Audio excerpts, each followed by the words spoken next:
It's time for the men's game. The women falling in the first game of our doubleheader.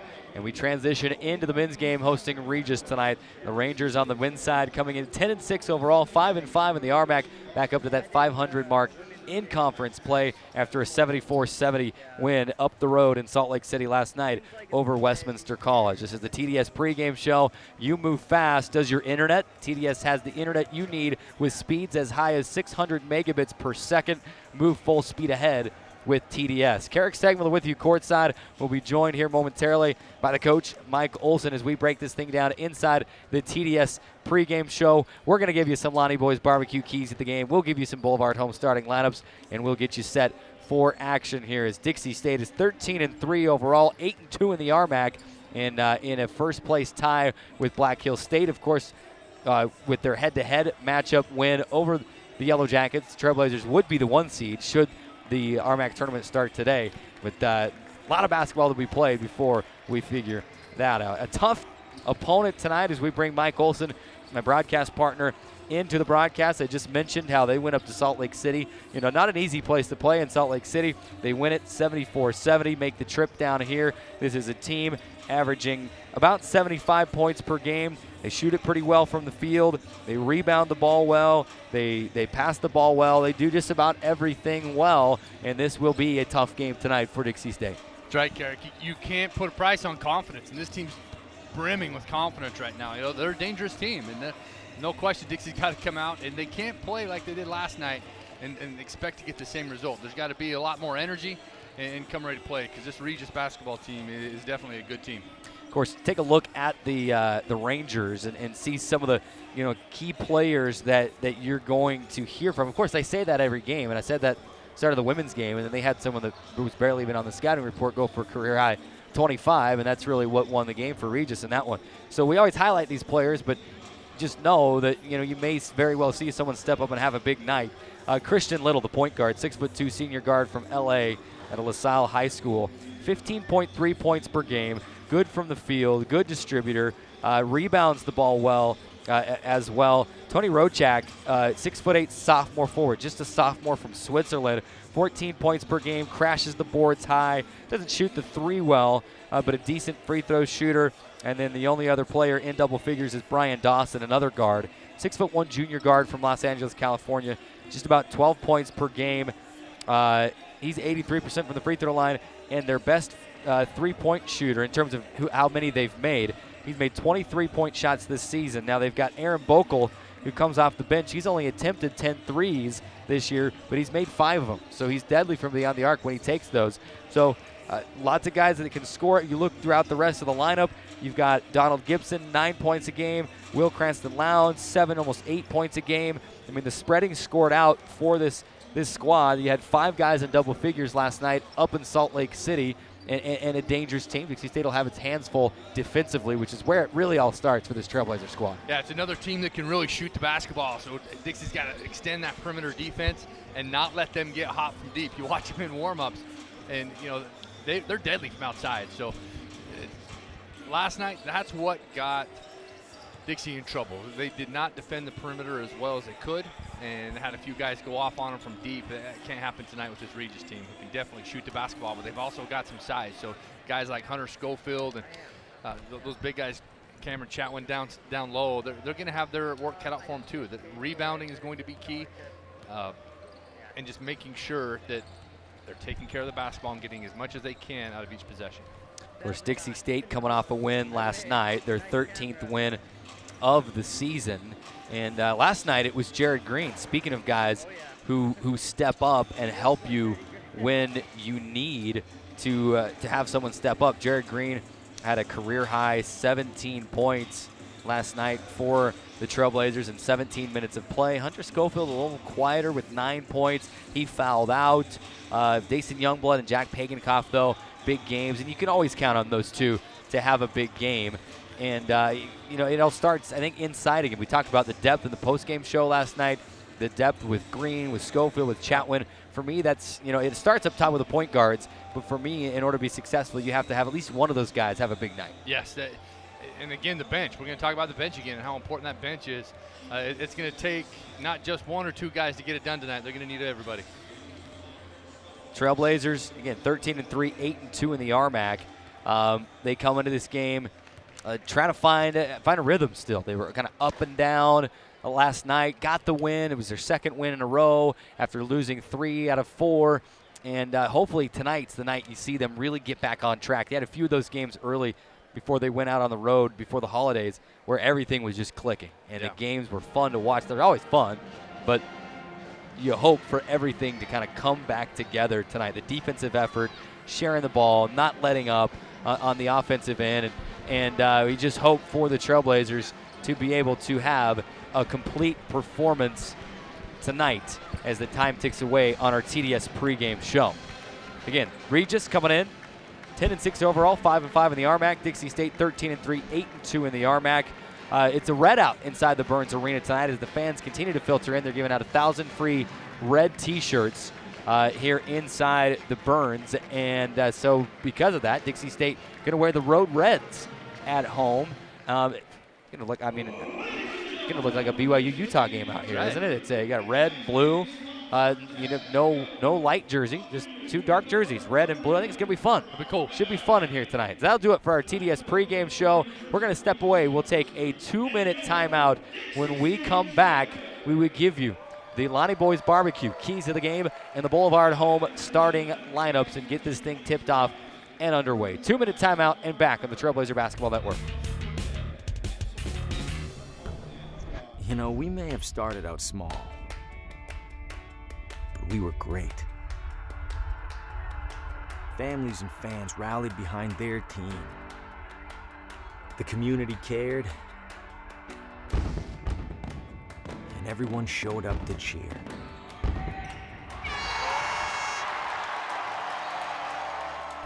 Now, we're bigger than ever. Dixie State is going to Division I. Here we go in transition, and he throws it down with one hand. Catch me.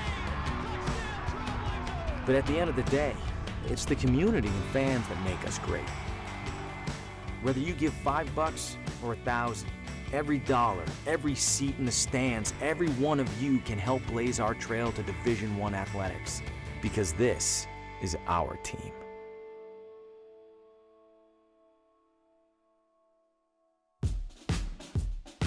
Radio Dixie 91.3, Young the Giant, something to believe in. John, what song do you want to hear? Next, Miss Calendris. You'll be on the SWAT team. The SWAT team. Did a fantastic situation. I should talk to you. I was going to talk to you last time.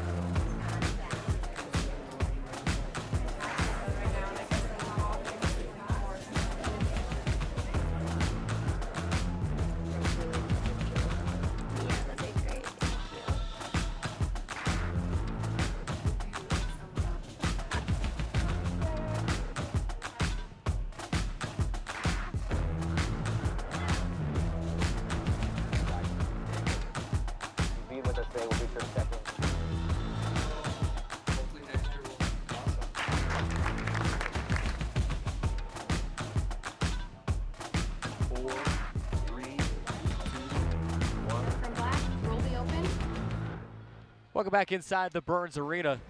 Dixie State and Regis getting set to do battle.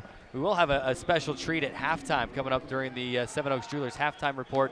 Ron Logry, Deputy Commissioner and Chief Operating Officer of the Western Athletic Conference, the WAC, is here. He's in the house tonight, and he's going to hop on with us at halftime and talk about the WAC and talk about this transition and you know, things going forward. So hopefully Dixie State can put on a good show for him tonight. Let's move into our Lonnie Boys Barbecue keys to the game. And Mike, you know Coach Judkins well. I say it every night. Toss it over to you. Give us our keys to success for victory tonight for the Trailblazers. Number one's that guard play. They've got to make sure they keep the turnovers. If they could keep it in single digits, that would be outstanding, but no less than 12. 12 is probably too many, but they want to keep that sweet spot between 8 to 10 turnovers.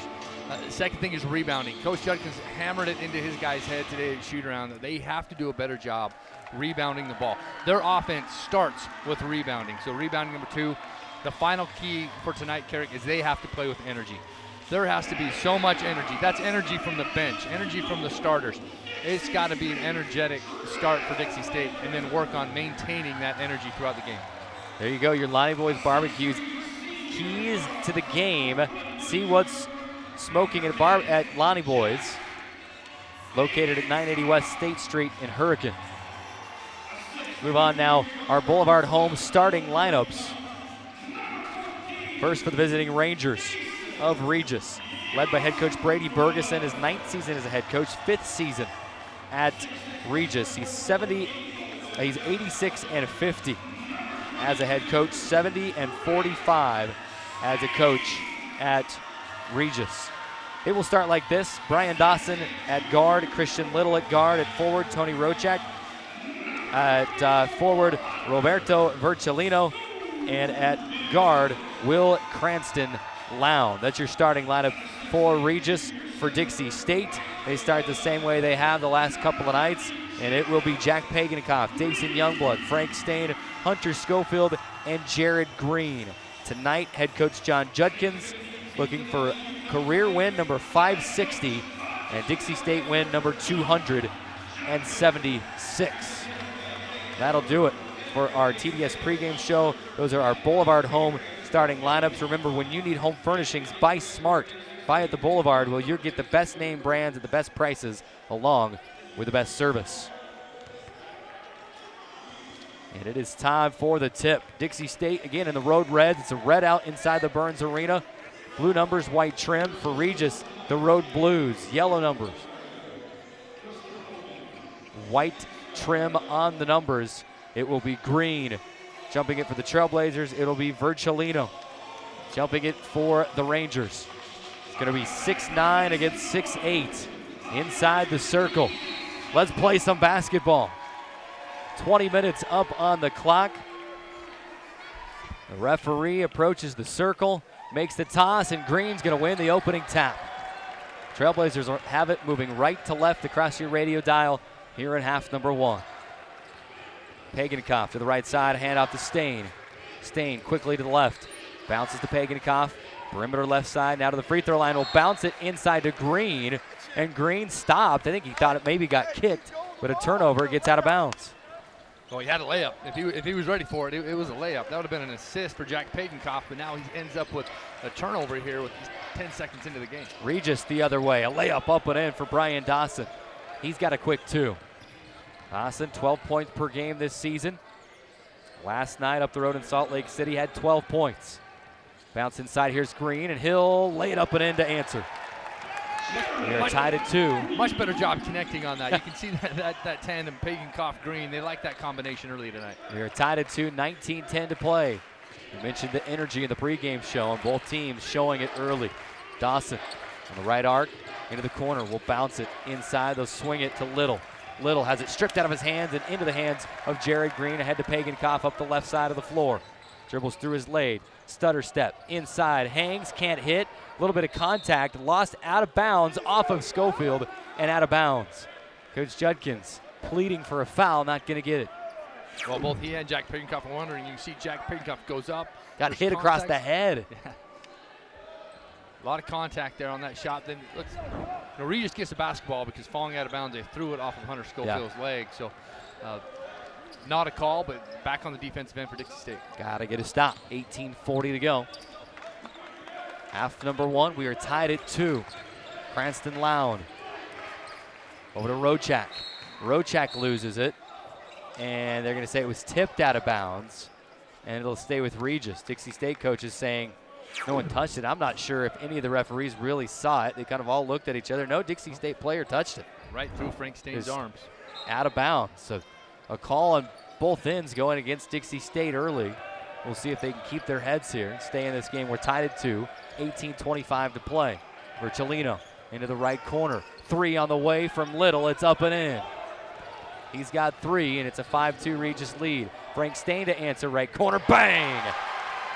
We are tied at 5, and Frank Stain knocks in his first field goal attempt of the night. It's a Mountain America 3-pointer. That's a huge answer. Big shot by Regis, and Frank Stain coming back with a triple of his own. Rochak stops the dribble at the left elbow, now back out to Cranston Lown. Crosses over to the right, still behind the 3-point line, moves left, hand off to Rochak. Penetrates to the right, kicks it back out. Dawson will pull it for 3. It's too strong off the heel of the rim. And Dason Youngblood the rebound. He pushes it up. Now to Schofield. 3 ball straight away off the back of the iron. And the rebound to Cranston Lown and Regis. An up-tempo game. We're tied at 5. Virgilino for 3. Right wing. In and out. And the rebound to Youngblood and the Trailblazers. 17:25 remaining first half. Game tied at 5. Trailblazers looking for the lead. Paganikoff. On the perimeter right side will bounce it inside Schofield. He catches and scores on the left side. That's a big bucket for Dixie inside. It's important for them to get Hunter Schofield going. A lot of their offense will go through a post touch, and if he can establish that strong presence early, it's going to open up some of that perimeter stuff for the guards. Dixie State in a man-to-man early, a 7-5 lead. 16:50 to go. They'll bounce inside. Pass intended for Virgilino. It's cut off and stolen by Green and handed off to Paganikoff. Paganikoff to Green. 3-point land straight away over to Stain. Left side, he'll pull up. Jumper from the left side. It rims out, and Little the rebound for Regis. Pass ahead to Dawson. Dawson will pull up. 15-footer right side. It's in. We're tied at 7. Man, it's fast pace. You know, the Regis is not afraid to run, and they've got those perimeter shooters, so they're going to look. If they can take it all the way to the rim, they'll take it. But that kick out for a 3 has been wide open for them early. Youngblood, right corner, dribbles all the way around the defender and will jump it from in the paint, and it rimmed out. Rojak the rebound. Pass ahead, Virgilino.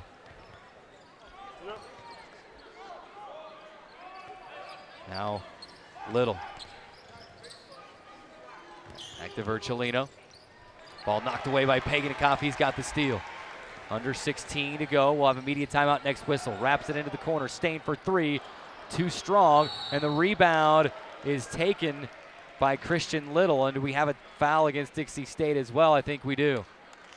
Well, Jack Paganikoff came flying in for that rebound. He got up, went after the ball.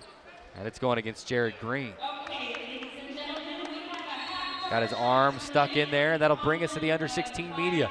7-7. We are tied. 60-second timeout and back on the Trailblazer Basketball Network.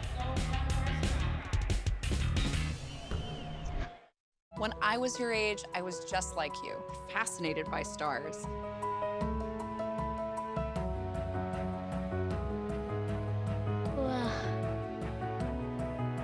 But now I get to search for life in the universe. And who knows, maybe life is looking for us too. So we're like aliens to them? Yeah. Does anyone want to be a scientist now? I do. Awesome. We need more girls in STEM. Maybe we can find aliens. I take the road less traveled, run free, unwind, unravel, someplace outside with lots to do.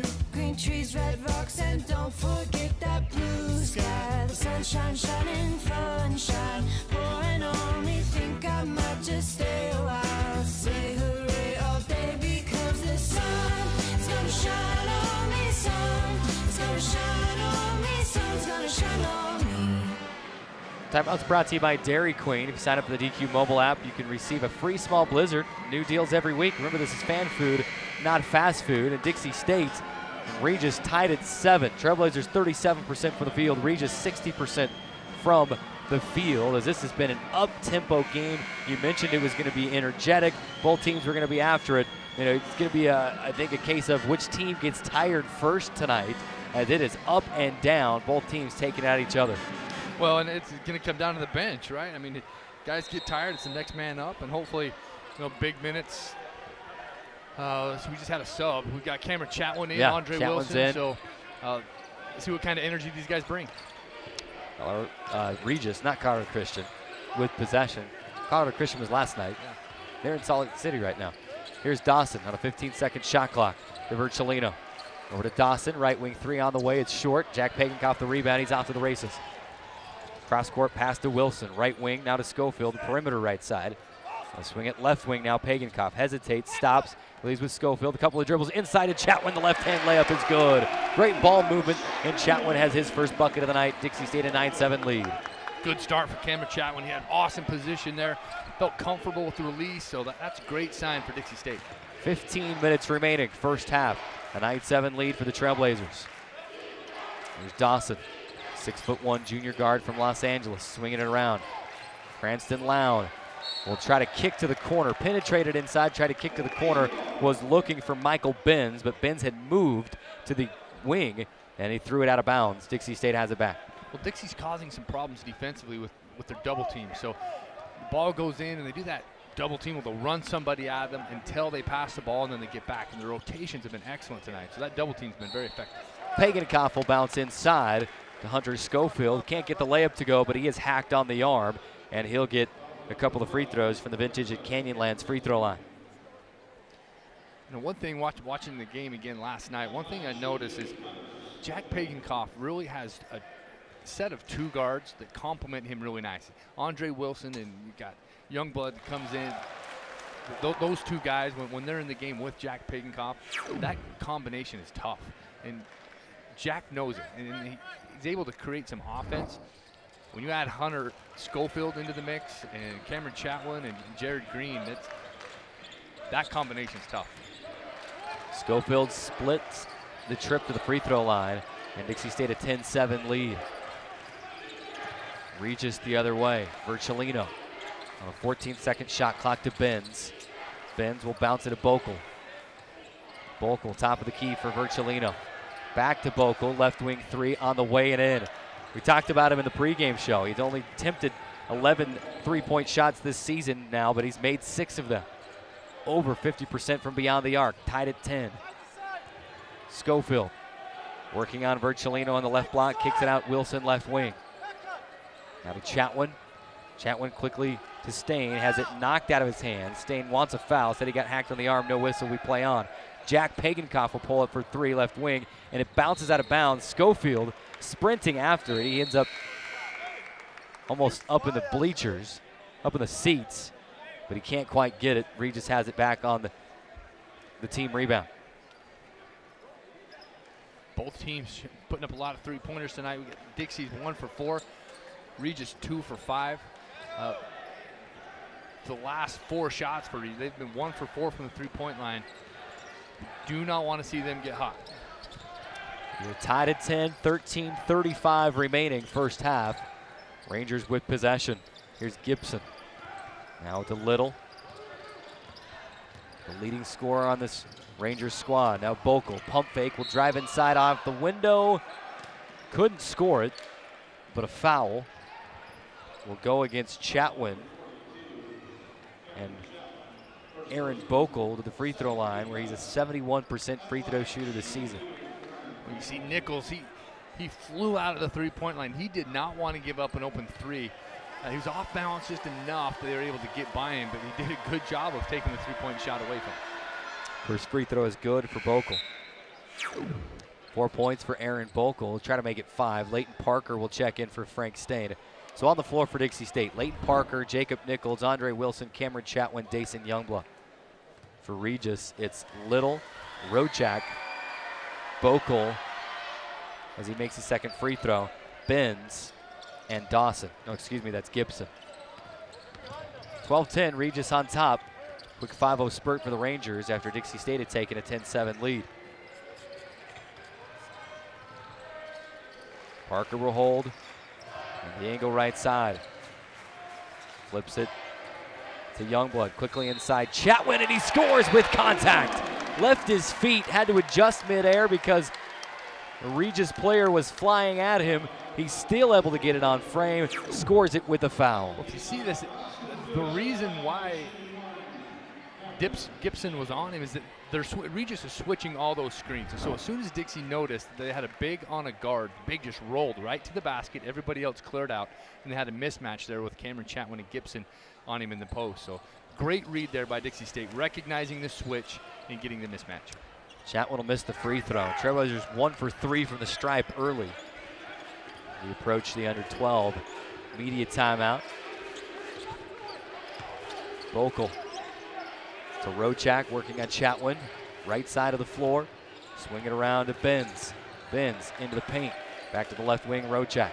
Looking to the corner, will hand off to Gibson. He'll pull up for 3. Too strong. Off the right side of the rim, Leighton Parker brings it down for Dixie State. Pushes it across the timeline, and a carry. Hesitated. Got the palm underneath the bottom of the basketball and turned it over. Yeah, right there. Hesitation. Good call.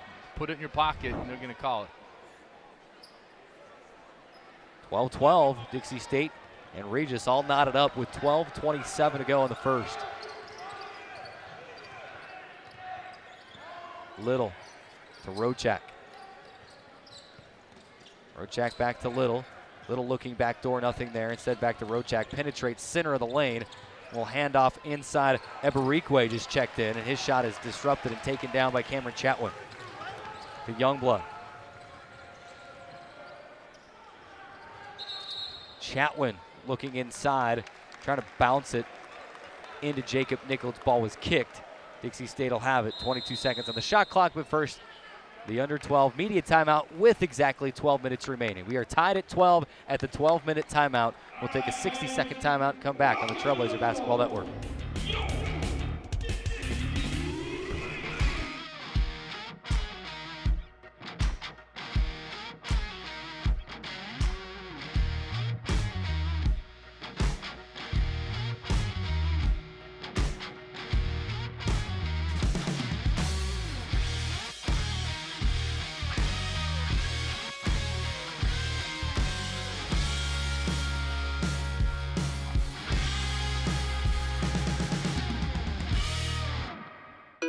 When Southern Utah thinks of home furnishings, they think of Boulevard Home. But when Boulevard Home thinks about home, Southern Utah comes to mind. In 1974, local pioneer descendant Tony Whitwer decided to start a furniture business. He decided to name it after Southern Utah's most famous street, St. George Boulevard. Even though Tony has retired, his family's legacy still lives in who we are, a company dedicated to one goal, making your house home. Boulevard Home. Home is who we are. Dixie State's 12. Regis is 12. And we are coming back after the timeout. Carrick Segmiller and Mike Olson with you. Trailblazers will have it with 22 seconds on the shot clock after the kick ball. Mike, what has stood out to you over the first 8 minutes of this game? Well, it's fast-paced, but one thing Dixie's not doing well is rebounding the ball. They're being out-rebounded 8-5 currently. They're just not securing those rebounds. They've had opportunities for some offensive rebounds, I felt. They just haven't been able to connect. But rebounding is definitely going to be a key here for the next 11 minutes. Andre Wilson will try to bounce it to Parker on the left wing. It's knocked out of bounds. Dixie State will have it with 20 seconds on the shot clock. 11:54 remaining on the game clock. Youngblood into Pagenkopf, just checked back into the game alongside Hunter Schofield. Pagenkopf drives to the right side, will bounce it center of the paint to Schofield. He'll go up and he's fouled. And the foul will go against Tony Rochak, his first. Third team foul against Regis. And Hunter Schofield back to the vintage at Canyonlands free throw line. It's a good place for Schofield. You know, it's good for him. I believe he leads the team in free throw percentage at 71%, if I remember right. It's good. Dixie's very good when he's getting post touches. When he's scoring, going to the free throw line, that's good for them. So he's got to get more of those opportunities, and it's good for him to get a good look at the basket and get that. If you look at the three-pointers, Carrick, that he makes, it's usually straight on, right behind the free throw line. So a good look at the basket's good for Hunter Schofield. Split that trip at the free throw line. Maybe he needs to scoot back a little bit. Yeah, just take one step free back. Throw line. Just let me shoot a three instead. 13-12, Dixie State the lead. Regis with the possession. There's Little. Eberikwe near side to Benz. Benz to Rochak. Rochak to Eberikwe. Top of the key, Gibson. 3 seconds to shoot. Fade away from the baseline left side as the shot clock expired. Wouldn't go. And Dixie State has the rebound. Youngblood to Nichols. To the right arc. Now back to the left. Back to Youngblood. Youngblood baseline left jumper, a 15-footer. Shot it up and over the rim and into the hands of Kevin Eberikwe and Regis. 10:52 remaining first half. Inside for Rochak. He can't get that one to go, baseline right, and Dixie State has it. Pagenkopf up the right side of the floor, then into the paint. His shot is denied by Little. Pass ahead to Rochak in transition. He's fouled from behind by Andre Wilson. Free throws coming for Tony Rochak. Great hustle there by Andre Wilson to get back and prevent an open court basket. Great hustle there. You know, offensively, that turnover is costly. Jack Pagenkoff, he's just trying to find his rhythm. He'll find it. There's no question. He'll make an adjustment. Dixie not playing real well. That 10 minutes isn't a great 10 minutes. They're up one, but not their best basketball. First free throw on the way from Rochak. He misses it off the right side. Take another look at the Andre Wilson foul and got him right across the arm. Good foul. You know, a lot of guys will pick up a flagrant or an intentional foul. Or they try to grab them, trying to. Great play on the ball there by Andre Wilson. Rochak makes the second. He's on the board with 1 point. We're tied at 13. 10:35 to play, first half. Youngblood, cross-court pass to Pagenkoff, gets it across the timeline with 2 seconds to spare. He's got it. Right side, they'll swing it over to the left. To Youngblood. As Schofield bounce pass into Nichols, back to Pagenkoff, driving the baseline, kicks it out. Wilson, it's tipped. It got over Wilson's head, but he's able to chase it down with 4 seconds to shoot. Three, Pagenkoff, deep three, bang! From 30 feet! As the shot clock expired. And it's a 16-13 Dixie State lead. And a very strong candidate for a Catering Concepts play of the game. That was phenomenal. Great and then shot. An offensive foul the other way. Andre Wilson draws a charge. And that all started with Andre Wilson chasing down the loose ball after the tip. We got to see that play again when we got a chance. Next chance we get on the TV and internet side, let's go back to that Jack Pagenkoff three-pointer, our early candidate for our Catering Concepts play of the game. 16-13, Dixie State the lead, 9:44 remaining. Pagenkoff holding. Right side gives to Stain on the angle. Little knocks it out of his hands and out of bounds. And he's confident that he knocked it off of Frank and out of bounds. Referees say no, it just went out of bounds. Dixie State will maintain possession on 16-second shot clock. Pagenkoff. Holding. Gets in the lane, left side. Swings it back out, throws it right at the feet of Nichols. Loses it, dives on it. He's on the floor, gives it back to Schofield now. 5 to shoot. Stain for 3 right wing. It's short. And Nichols fights for the offensive rebound. He taps it to Schofield. Jacob Nichols hustling. And everybody loves it. Pagenkoff, baseline right jumper, tried to bank it. No, offensive rebound, Schofield. Knocked out of his hands and he's fouled. And the coaches love it. Offensive rebounds, keeping possession alive. You talk about, Dixie not doing a good job rebounding up until this point. Now they're crashing the boards. Those are the first 2 offensive rebounds of the game. Great job. Here's our Pagenkoff three as Wilson had to chase it down with 4 seconds on the shot clock. Got it to Pagenkoff and a deep three on the right wing, and he splashed it home. Great look from our CEC TV crew. Right now the Trailblazers will have a fresh 20 on the shot clock with a 16-13 lead. Schofield will leave it for Youngblood in the paint, and he floats it and scores it. His first bucket of the night, and Dixie State a game-high lead of 5, 18-13, 8:58 to play first half. Donald Gibson to answer from 3 right wing, and he missed it badly. Dixie State the rebound. And the Trailblazers can put together a little run here, try to build a lead before the break. Bounce inside, Jared Green went for the dunk, he's fouled at the bucket. And Coach Judkins saying if you just lay it in, you got an and one. But he had his mind made up. He wanted to try to get the dunk. Had a couple chances last night, but he just was on the run and not able to get enough oomph up to the basket. Tonight he felt like I can get it. And he missed it. Now he'll have to try to earn it from the free throw line. Jared Green giving Coach Judkins a look like, Coach, look at all these people in here. Do you think they came here to see me shoot a layup? No, they want to see me bang on somebody. I had a chance. I'm going to go up strong. I'm going to try to dunk. Great pick and roll. He had the time. He's thinking, nope, it's 2 hands. I'm going up. I'm going to dunk this thing. And he would have gotten there if Virgilino wouldn't have got back.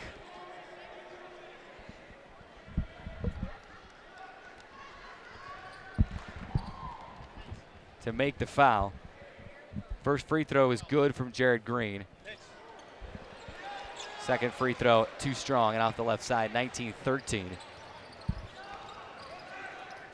And Dason Youngblood is steal, and he's fouled by Christian Little on the way back up the floor. like, great job on the press right there.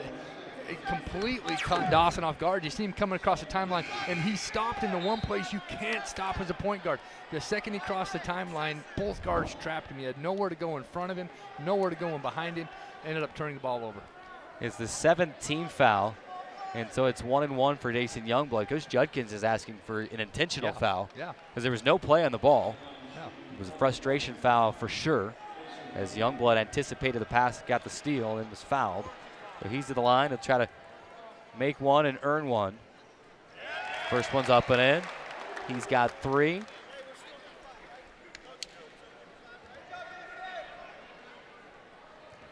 Christian Little with 2 fouls now. And it's a 20-13 Dixie State lead. Vintage at Canyonland. Free throws, both of them up and in for Dason Youngblood. He's got 4. And a 21-13 8-point advantage for the Trailblazers. 8:25 remaining. Dawson will give to Oroskovicius. A lot of names on this Regis roster that I had to practice last night after last night's game. Rochik hits the deck, and he's bumped a little bit by Schofield and ultimately slipped. I mean, you could hear the shoe and the slip. Well, he comes off the screen, and Hunter Schofield did exactly what he should. Wow. He did it. It just looked funny because he fell down. He must have hit a slick spot or something. But Hunter Schofield doing a good job getting his hips through that screen, not allowing the screen to happen. Great position there by Hunter Schofield. Rochik just fell down, and the ref called it. Oroskovicius to Dawson. Spinning to the left. Shoots it with the right. Missed it. Offensive rebound for Regis.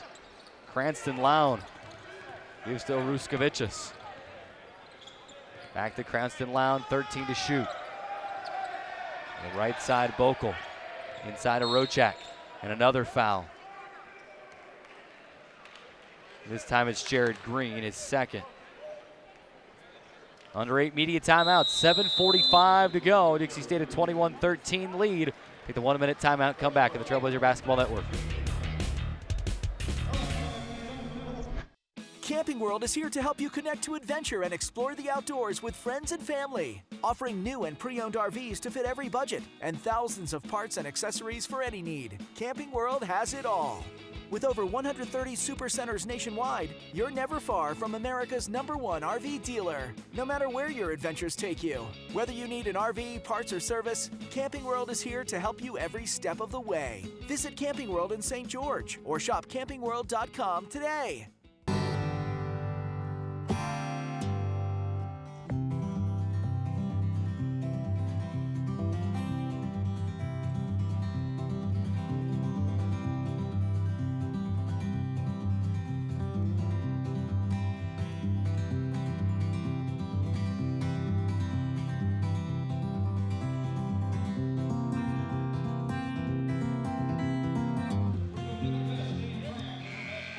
Tonight's game brought to you by SkyWest Airlines. We're going to name a SkyWest Airlines player of the game during the second half. Fly St. George Regional Airport, and you're just one flight from anywhere. Book today to fly to Dallas, Fort Worth, Phoenix, Los Angeles, Denver, or Salt Lake City. All flights operated by SkyWest Airlines. 21-13, Mike, it's an 8-0 run for the Trailblazers, but a couple of quick fouls against Dixie State. Still only 5 team fouls, so no free throws yet for Regis, as they're able to start building a little bit of a lead, and we'll see what they can do in the final 8 minutes. Well, the story's been points in the paint. Dixie owning the paint with 10 points to Regis's 2. Very good job of connecting with those big guys down low.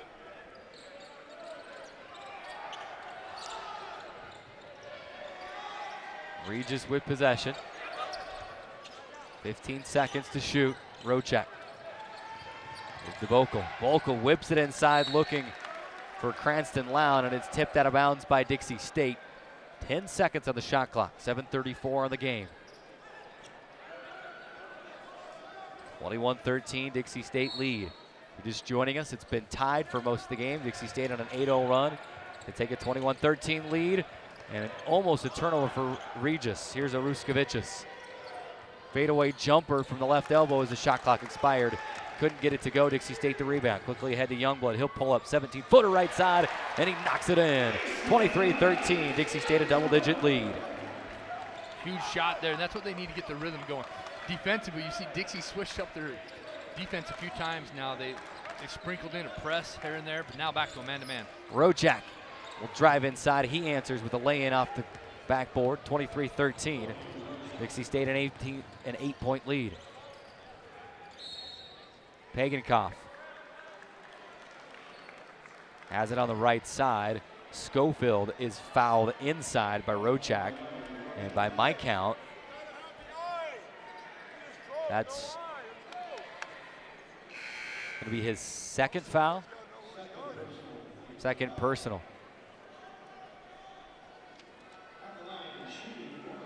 Well, for Dixie, this is, you talk about this stretch. This is the story. You can see inside, it's a great post there by Hunter Schofield. He's there right on the block, right in the key, perfect position again. Schofield makes the first free throw. He's got 5. 24-15, Dixie State ahead by 9 again. Second free throw up and in. 6 points for Hunter Schofield. And a 10-point lead, 25-15. A 15-3 run for Dixie State over the last 6:28 of the game. Ryan Dawson back in for Regis. To the left side, Oruskevicius. Top of the key, Branston Lown. 8 to shoot. Kills the dribble right wing, Oruskevicius. To Bokel. 2 to shoot, 1 to shoot. Step back 3 as the shot clock expires. Bangs off the front of the rim. Dixie State's got the rebound. Pagankoff. Behind the back dribble, gives to Schofield. Spinning inside, floating with the right and scoring. 8 points for Hunter Schofield. No question who they're going to offensively now. Hunter Schofield is dialed in, and they're not hesitating getting him the ball. 27-15, Dixie State the lead. And an air ball from Oruskevicius.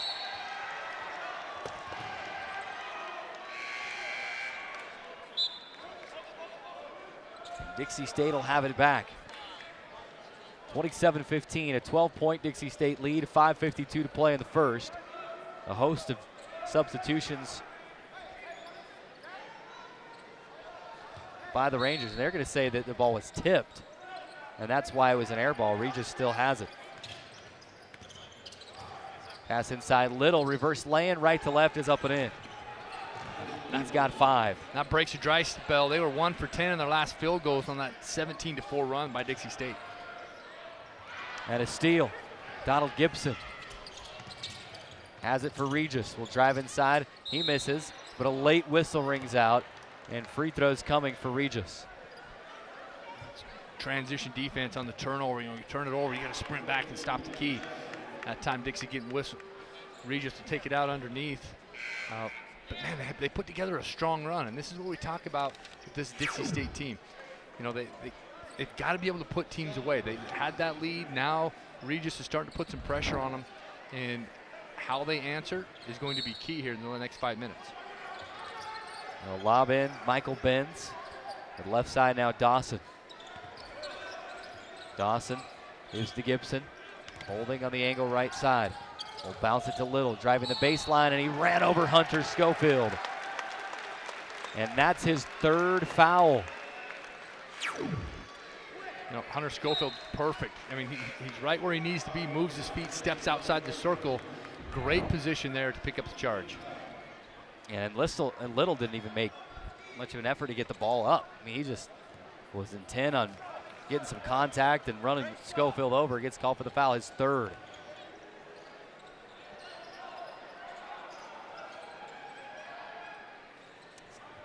Trailblazers leading by 10. Want to extend that lead here. Here's Schofield in the paint, out to Youngblood. Thought about a 3, instead drives inside, runner, no, tip put back Hunter Schofield. He's got 10. There we go again, another key offensive rebound for Hunter Schofield.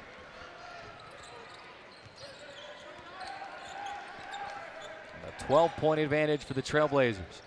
4:40 remaining. Gibson into the paint, stops, shoots it, short. And Pagankoff the rebound.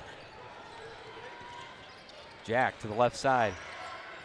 Dribbles through the legs, gives to Hunter Schofield, and an offensive foul as Kevin Collins-Eason is able to slide in front of Hunter Schofield.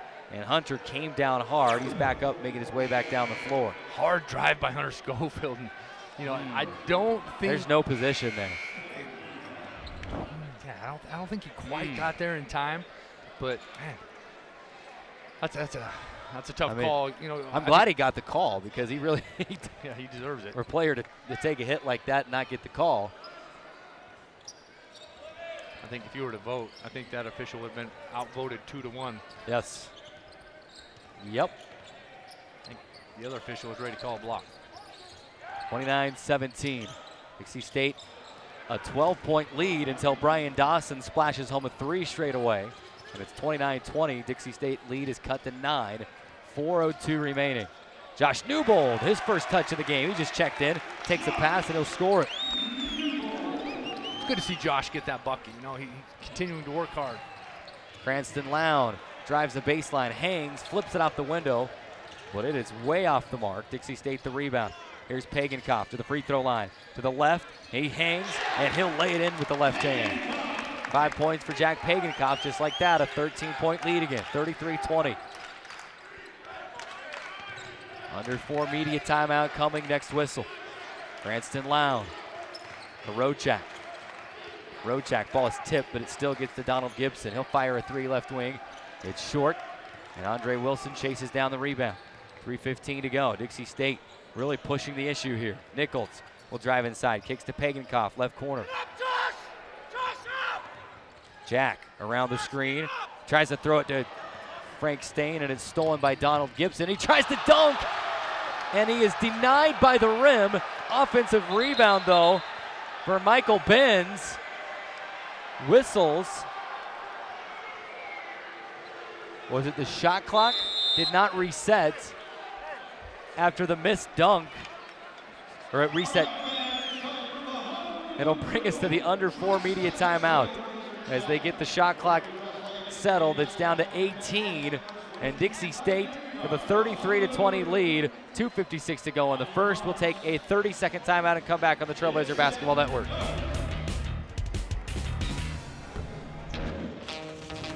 A lot can happen when your sidekick is a dog. Kicker! I got this. That's why you use Zelle in the Mountain America app. It makes sending and receiving money fast and easy, so Kicker and I can keep the adventure going. Zelle is now in the Mountain America mobile app. Quickly send and receive money from almost anyone with a bank account in the U.S. Kicker, my sleeping bag. I've got this. All with the convenience and security of the Mountain America app.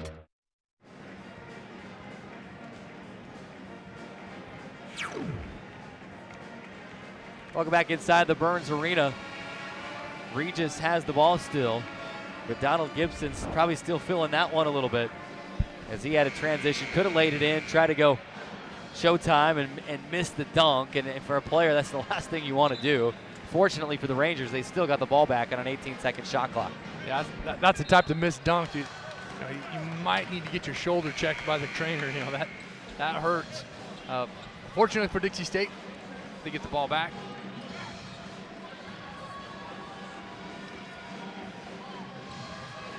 Regis will have possession on the floor for Dixie State. Out of the timeout is Pagenkopf, Nichols, Wilson, Parker, Stain.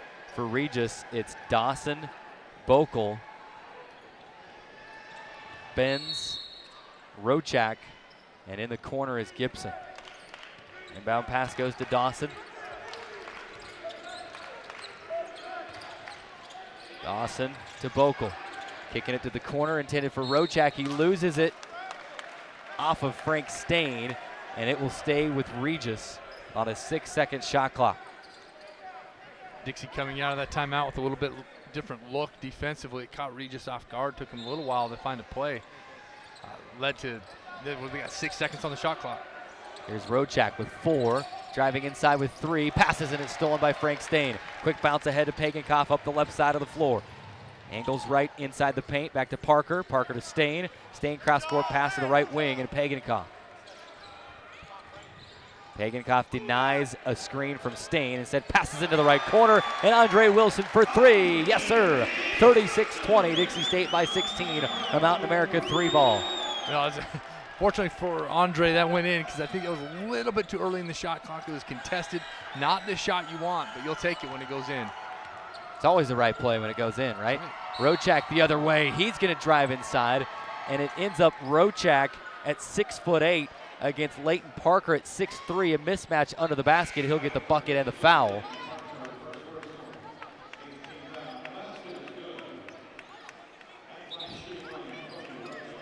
Rochak gets the bucket. He's got 5. And back into the game, Kevin Eberikwe.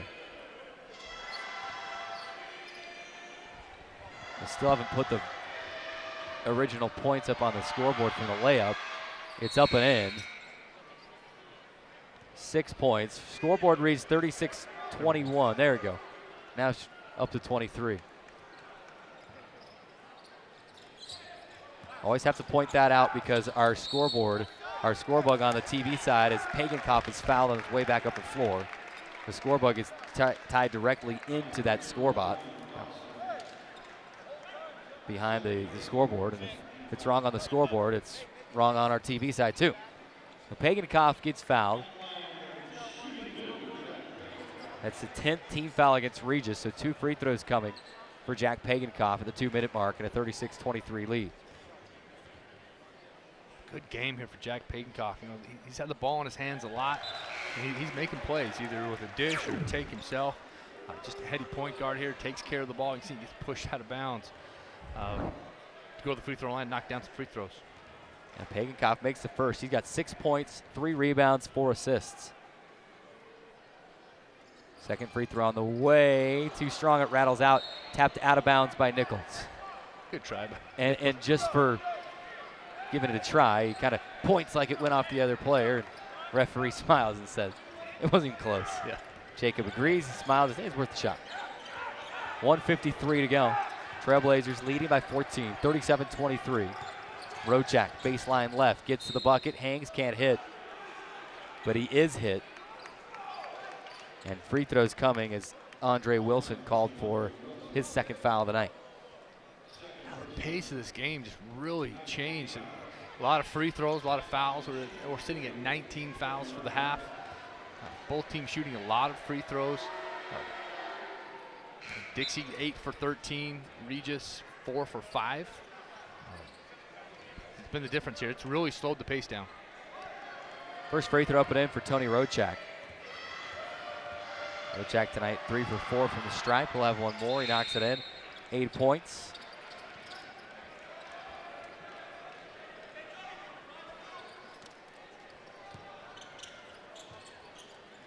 That is, again, 8 points for Tony Rochak. And a 37-25 Dixie State lead. Ball is knocked away from Youngblood on the way up the floor for the full court pressure. And the ball is tied up. And it's going back to Regis. Coach Judkins and the Trailblazers were asking for a timeout. And Youngblood got to it first. The timeout was not granted. Instead, it's a jump ball. Regis will get it back on the alternate arrow. 1:38 to play first half. Dixie State a 37-25 lead.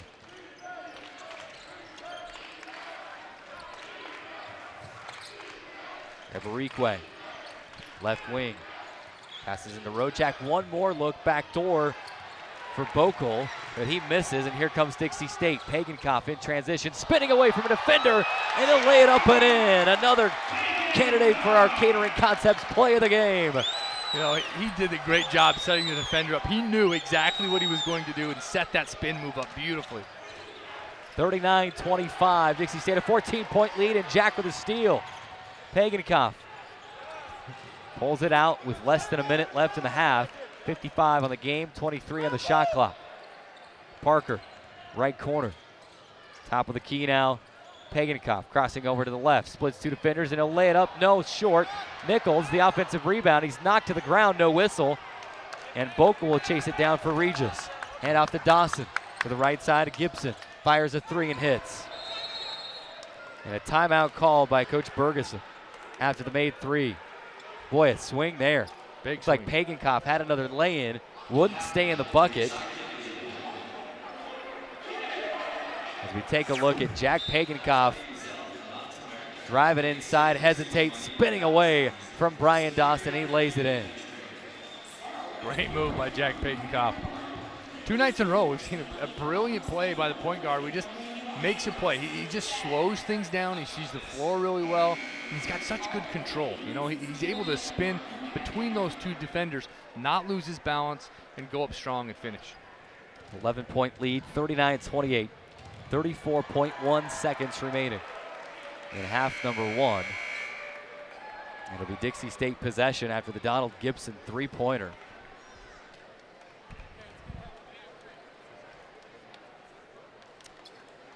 Again, Trailblazers have to go the length of the floor. We also remind you, coming up at the halftime break, the Seven Oaks Jewelers halftime report, we're going to have Ron Laugry, the WAC Deputy Commissioner, will join us. Here's Youngblood off the inbound pass, breaks the press ahead to Parker, inside Nichols. Nichols will swing it out to Pagankoff. 3-second differential between game and shot clock. Shot clock down to 15. Down to 12.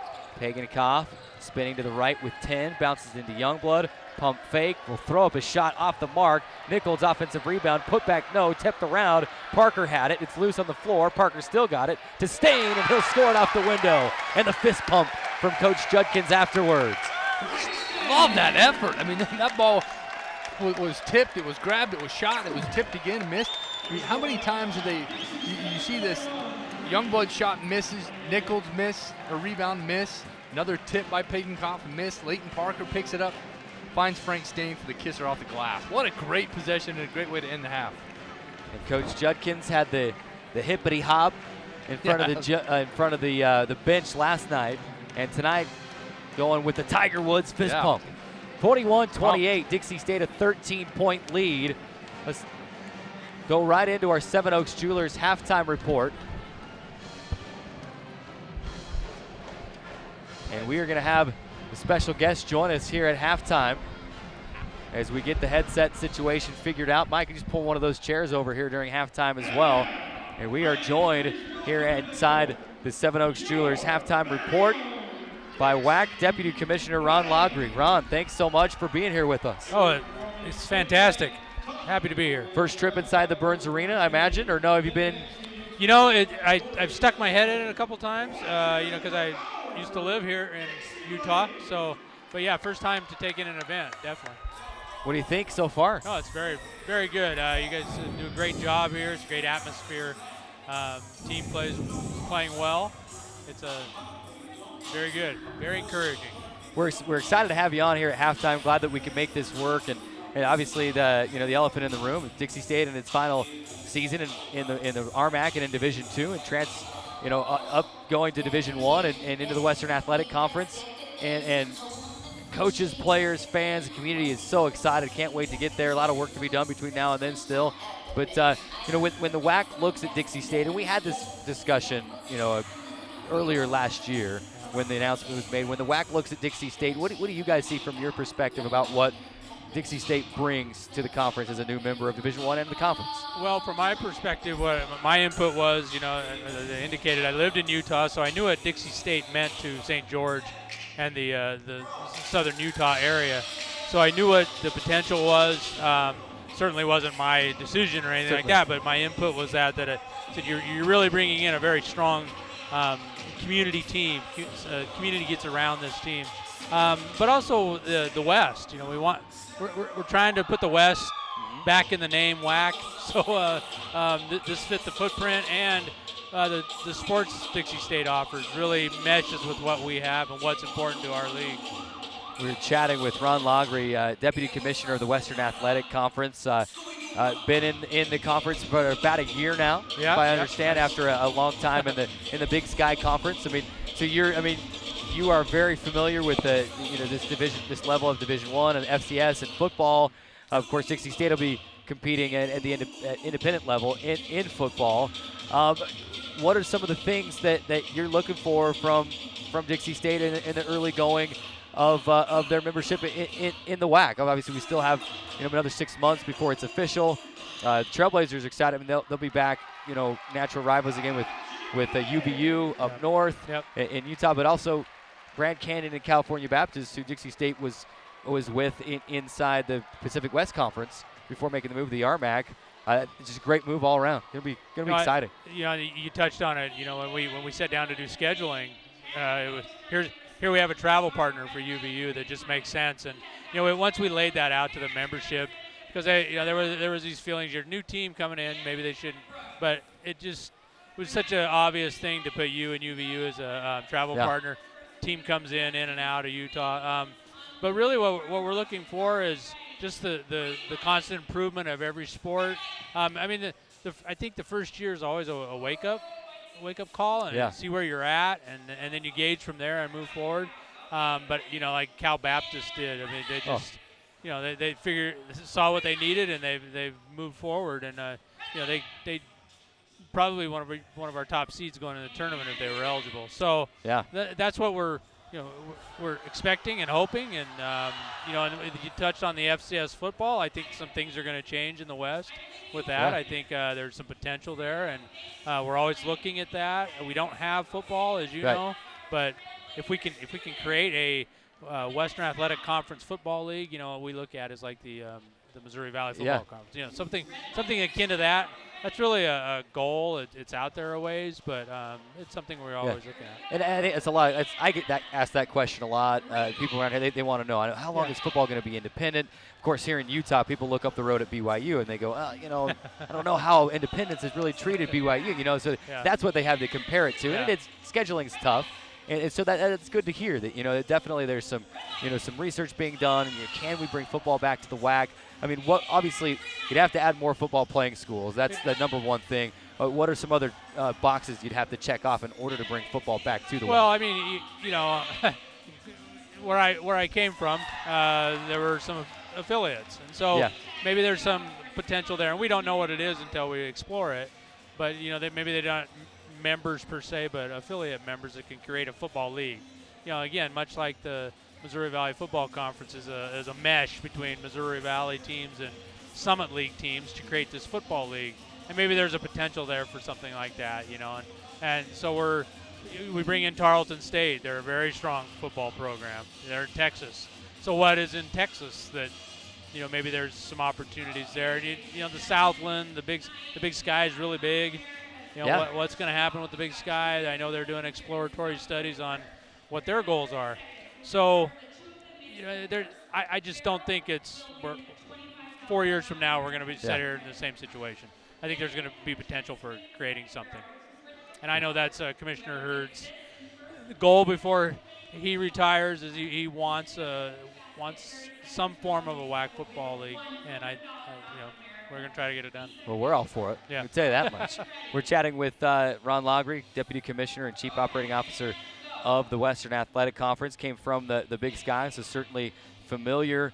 23 years in the Big Sky Conference and familiar with this FCS football level. And people always want to just call it the FCS level. That's only football, but the WAC, pretty strong basketball conference right now. New Mexico State obviously has been that kind of that ring leader for a lot of years. But like you mentioned, you've got Grand Canyon in there, who is having more of a down year, I think, than we've seen in the past. But California Baptist really making the transition well. Their women's team played in the WNIT last year.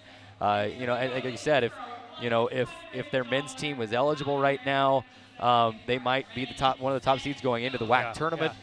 So a lot of people look at it and they say, how strong is this conference right now? And I respond with it's strong. They play a very great brand of basketball and a lot of their other sports, and it's fun to watch. Yeah, we were the 17th well, now it's the net, but 17th ranked conference in the net last year. So, and we were 2 free throws away from having our team knock off the eventual Final Four team. So, we do play a very strong brand of basketball, and I think maybe having a little down. Some of our top teams are having down years, but our other teams are getting better and improving. And as soon as we can get Dixie State and Cal Baptist and everybody in the tournament, eligible, eligible and in the tournament, I just think then we just keep soaring, and and you only get better if your other teams push, and I think we need some teams to really give New Mexico State that drive, a little push from the bottom to them, they win that game in the tournament. So there's all these things that can happen that we think will happen. And we're gaining more than we're losing, So we're very happy about that. Last question for you before we let you go and move into the rest of our halftime report. And you just mentioned, the school is transitioning and getting eligible and in the tournament. You've been at this level for a long time. You've seen a lot of schools, make the move and the transition, up to Division I. I get asked this question a lot. Why the 4-year probation period, or whatever you want to call it?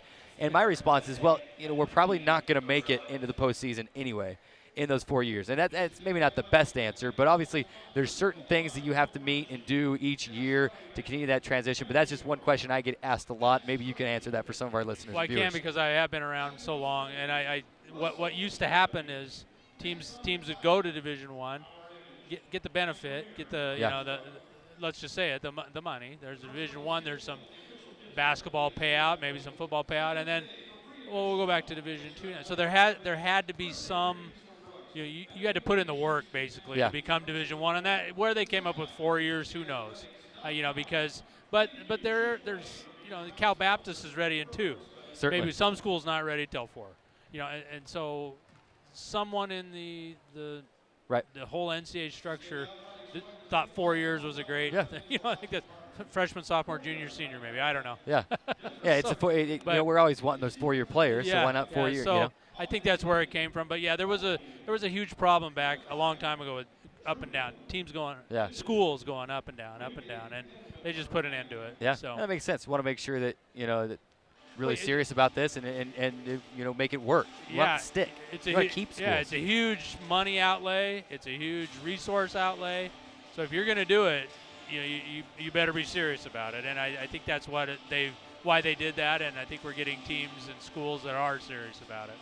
Well, Ron, we appreciate you stopping by. It's obviously been a great year for Dixie State basketball so far. A little more work to put in tonight, and they want to leave a mark on the RMAC in Division II, and excited this time of year next year to be playing in the WAC and playing Cal Baptist and Grand Canyon and UVU and all those schools, and just looking forward to it. It's going to be fabulous for your community and your university. I think it's just really going to do great things. And that's the one thing we hear a lot too is, who are these schools you're playing right now? We don't recognize some of these names, and next year certainly won't have as much of a problem with these more recognizable names coming into the Burns Arena.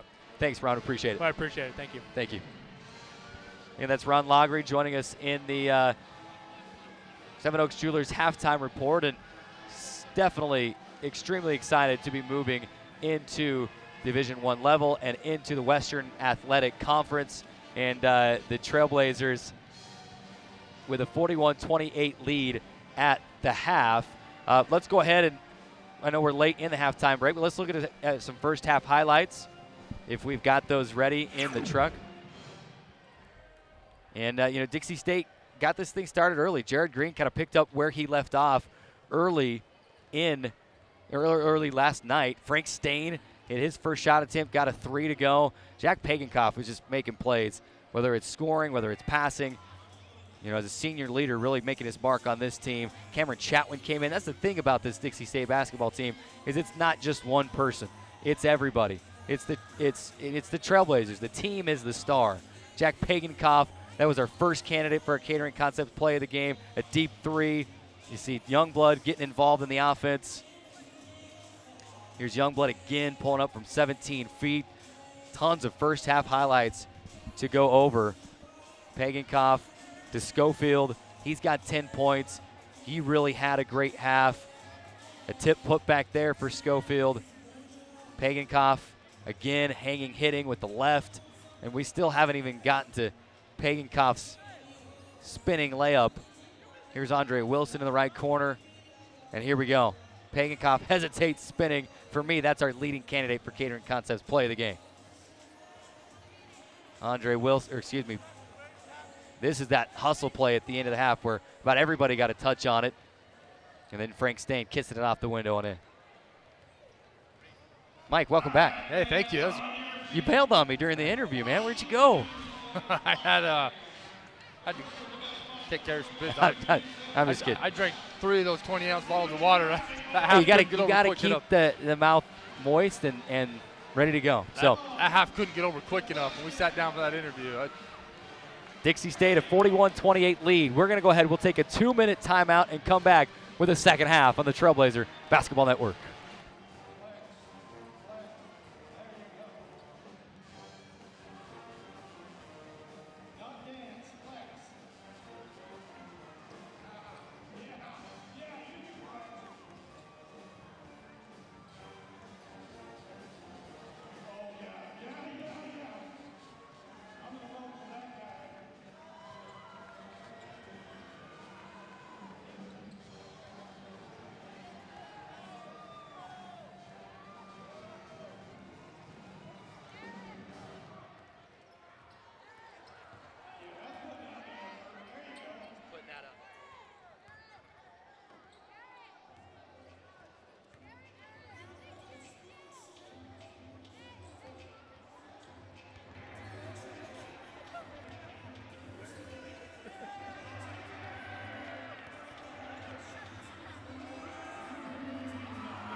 Trying to get it back online.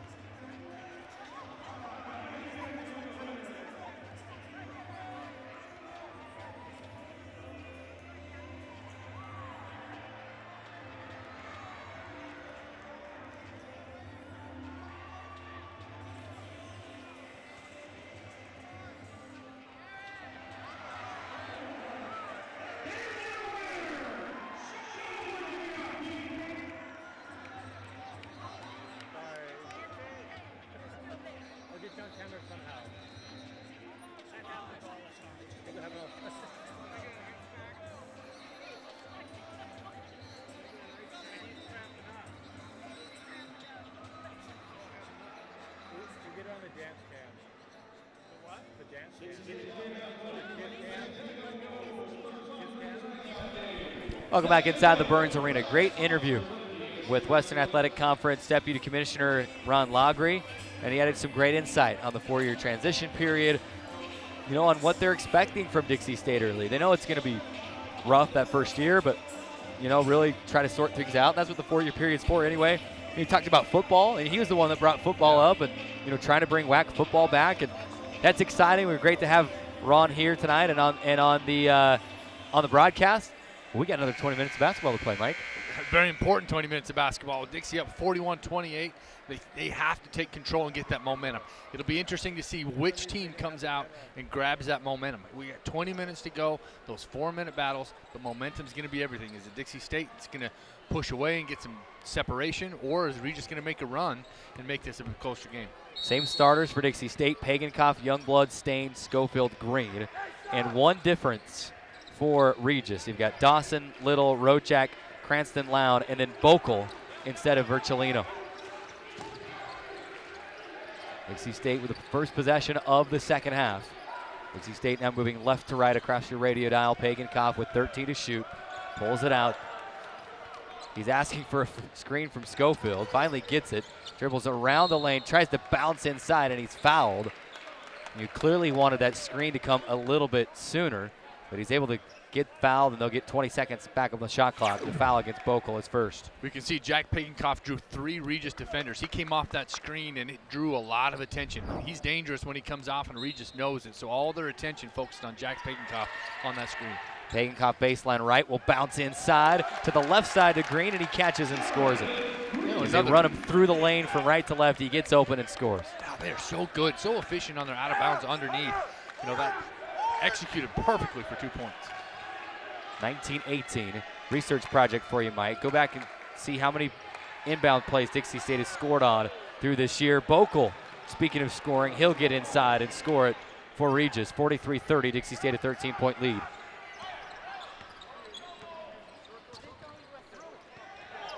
Schofield to the right corner, Stain. Back to Schofield, right wing 3 on the way. No, rimmed out.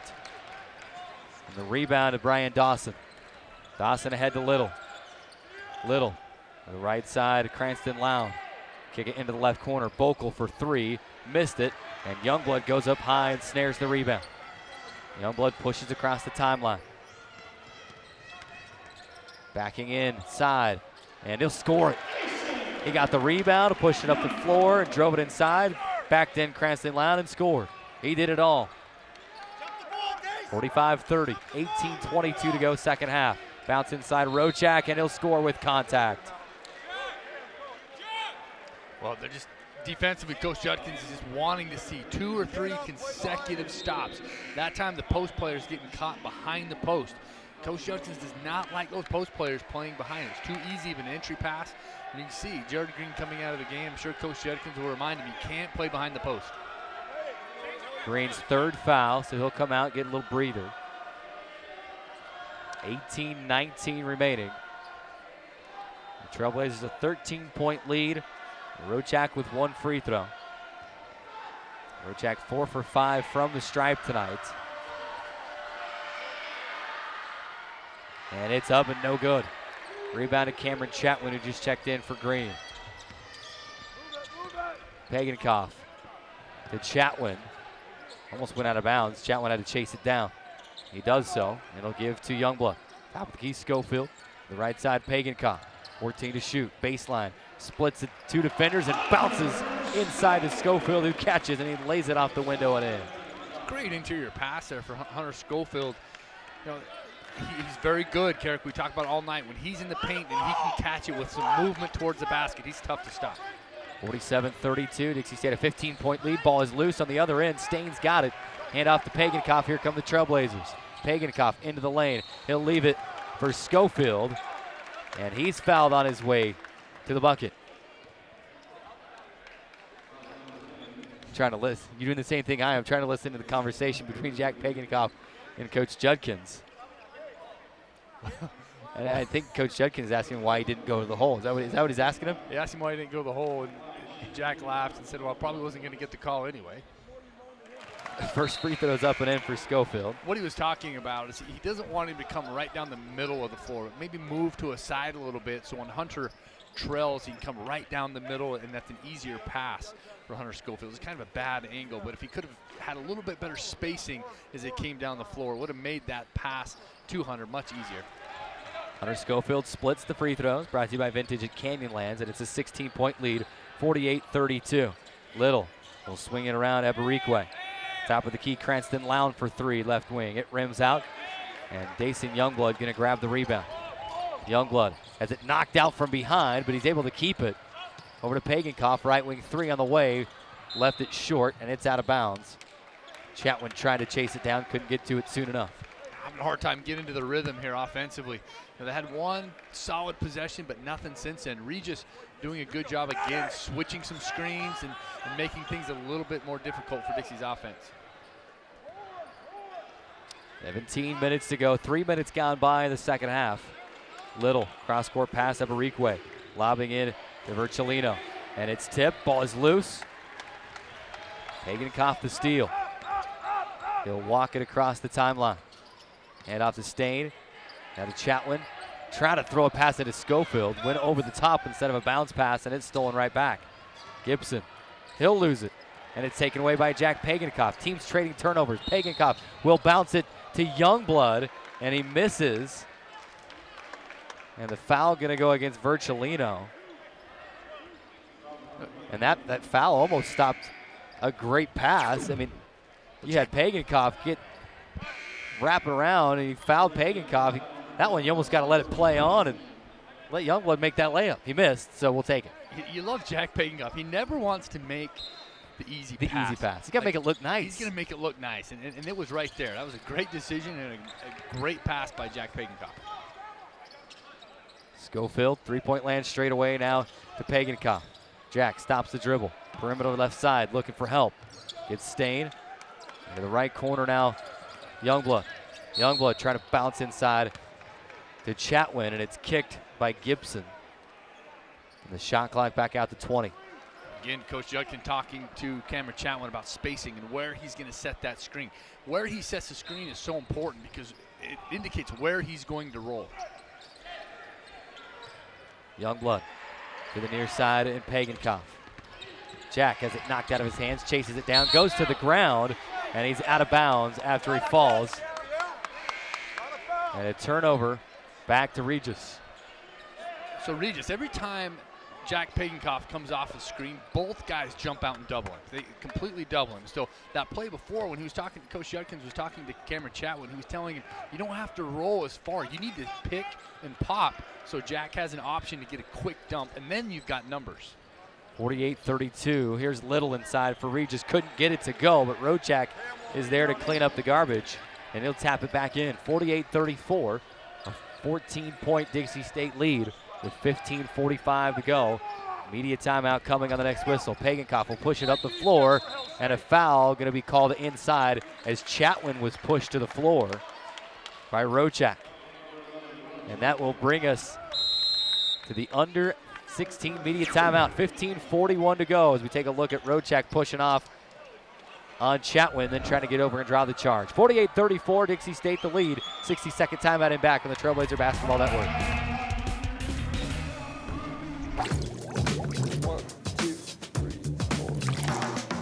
0.52 kilograms. This graph is square. Pretty close. Artemisia is all the sage brushes, but there's your needle and thread. Which one is this? Come down. Perfect. Great. Sodium carbonate.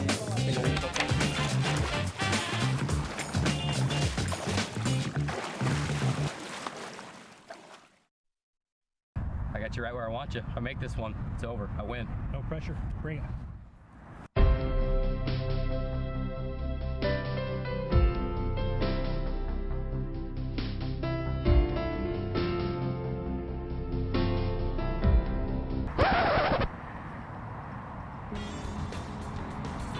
We may not always play good, but when we want to look good, we come to the Dixie State campus store. Located on the second floor of the Gardner Center. 15:41 to go. Dixie State a 48-34 lead. We want to remind you tonight's game brought to you by Catering Concept, sponsor of our play of the game. Call Catering Concept when it just has to be perfect. Catering Concept will customize any menu just for your event. Black Hills State score update 65-61 over Colorado School of Mines. Just like that, Dixie State could gain 2 games over Colorado School of Mines as they lost last night to South Dakota Mines. Tough South Dakota trip. Dixie State glad they didn't have to make that trip this year. Inbound pass, Pagankoff gives it to Schofield, right back to Jack, and he missed the layup, baseline left, in traffic, tough shot. And here come the Rangers into the left corner. Oruskevicius. 3 over the rim, but an offensive rebound. Back out, Little for 3 left wing, off the front iron, and Cameron Chatwin the rebound with 15:18 to go.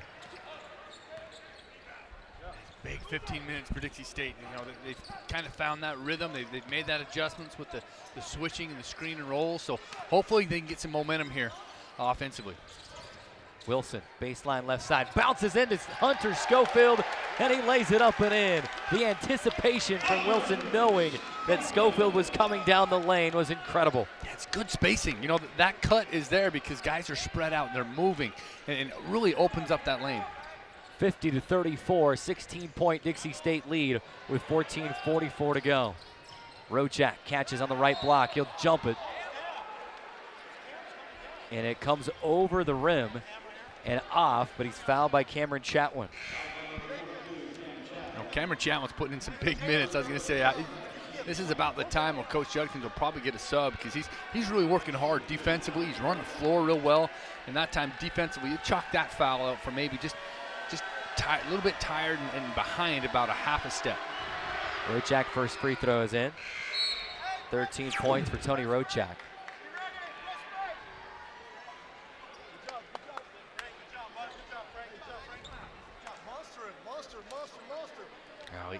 You know, Cameron, they had him pinned right there. If all 3 guys would have just completely stood straight up, there's no way he would have got that shot off cleanly. It's so tempting. You want to swipe your hands down and pick up the block. That time it got whistled. Rochak makes both free throws. And tonight he's 6 of 8 from the free throw line. 14:39 to go, second half. Dixie State, the lead is 14. Every time the Trailblazers try to run away with it, Rangers answer with a bucket or some free throws. Wilson to Pagankoff. Jack will bounce to the right side and Parker. Parker dumps it into Schofield and then back to Parker, little give and go. And Parker is fouled from behind, 2 free throws coming. The foul will go against Oruskevicius. Well, if we get another look at that screen right there, it's a great read by Layton, who he was supposed to screen, and when he went to set the screen, he slips right there. Boom. He's supposed to set a screen for Jack Pagenkopf, but he noticed the cheat. He waited just a half a second and dove right to the basket. That's a great read there by Layton, who saw that wide open. The hats off to the post. I think it was Hunter. It was either Hunter Schofield. Who saw it as well, and he had to make the pass behind him. So very good court awareness there by Layton Parker. Parker will miss the first free throw.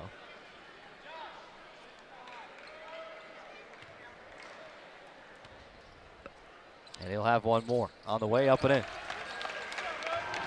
He's on the board with a single point. It's a 15-point lead, 51-36.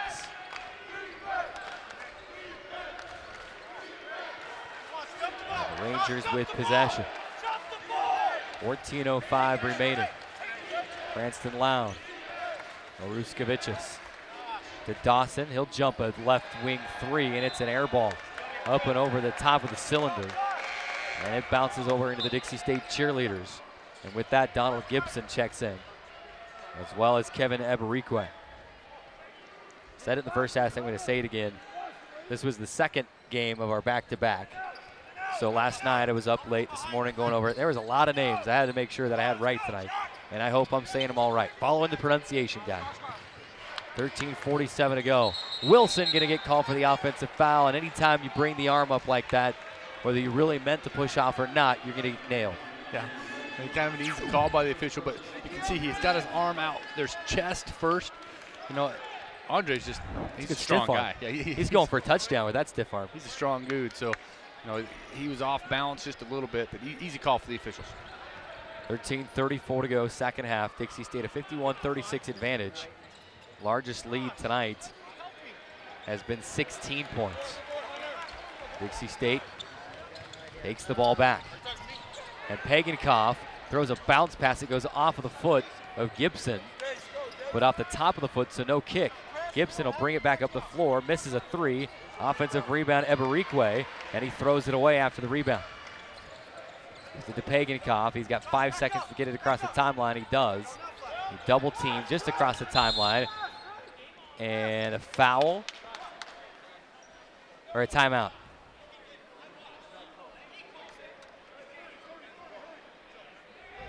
And Coach Bergeson unhappy because Coach, it's going to stretch to a full timeout. Let's keep it right here and just talk about this. 12:59 to go. Timeout's brought to you by Dairy Queen. Coach Bergeson's upset because when the ball's in play, the timeout has to come from the player. He was trapped, and so everyone on the sidelines yelling for a timeout, and they give him the timeout. Coach Bergeson is arguing that Jack Pagenkopf never asked for a timeout, and Dixie State was granted a timeout. Yeah, and you know, he may have a good point there, but the official's talking about it now, asking, you know, did you hear who called timeout? Either way, you know, that's not a huge play. I mean, who calls timeout? You can understand him being upset about it. I mean, yeah. You're trying to maybe get a 5-second count, trying to force a turnover, and Pagenkopf was certainly in some trouble right there, you know, double teamed right across the timeline. So you can understand why he's upset. But we go to the timeout. 12:59 to play. Dixie State leading at 51-36. Of course, looking ahead, Dixie State will have Colorado Mesa next Friday and Western Colorado next Saturday to close out the 4-game homestand. And anytime you bring Mesa into the building, yes, it's going to be fun. One last time. One last time, depending on what happens in the RMAC tournament. Well, you know, we look at this last 12, 13 minutes. Dixie's regained the rebounding average, and they now lead Regis 25-23 in rebounding. In the rebounds, it's turnovers. We talked about a key is, you know, those turnovers. Dixie's committed 10 turnovers, and out of those 10, the last 3 have been those unforced turnovers that just kill you. 12:53 to go. Dixie State working it into Schofield. And a foul. by Donald Gibson. And I'm not going to make the motion that the referee makes, because you guys made fun of me for it last night, but not giving the defender the space to make a move. That's right. Great explanation. And a travel by Nichols afterward. They'll give it right back to Regis. Another big possession here defensively for Dixie State. They're trying to get 3 consecutive runs. That's their goal, or 3 consecutive stops. They want 3 straight stops coming out of that timeout. 12:35 remaining. Eberikwe will pull it for 3 left wing. It's short. And it bounces out of bounds back to Dixie State. The Rangers just 4 of 20 from beyond the arc tonight. A 20% clip. Dixie State not much better, 3 of 9. Aaron Bocole will check back in. Christian Little back in. Little got a little bit of an extended rest after picking up his 3rd foul. And now you got to think he's probably in for the stretch run. Stain, as the Trailblazers break the press, to Nichols. Will bounce it inside looking for Schofield. Knocked away. Stain's got it. His shot won't go. And here come the Rangers. Little. To Virgilino. Eberikwe.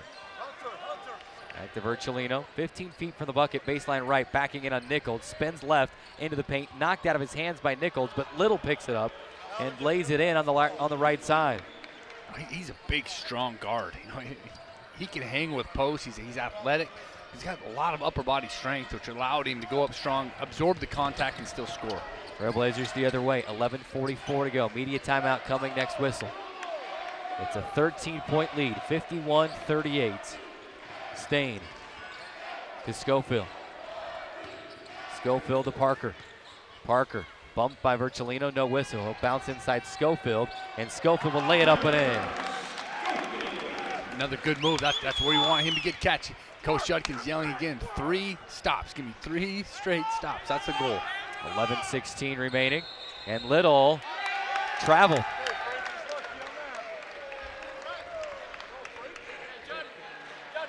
And take us to the media timeout. 11:14 remaining. Dixie State 53, Regis 38. A 1-minute timeout. And back on the Trailblazer Basketball Network.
.14 to go. Dixie State a 53-38 lead. Trailblazers, we take a stat check.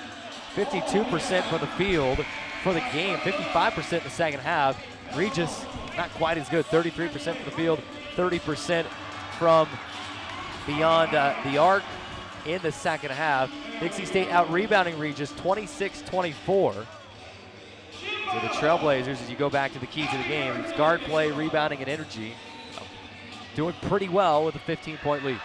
Well, yeah, it's just those turnovers. Those 11 turnovers could be costly. You don't want to be turning the ball over, giving up extra possessions. Back in play we go. 11:05 remaining, and Schofield's fouled along the left sideline. Should be 1-1. And we got a bench warning against Coach Bergeson and the bench.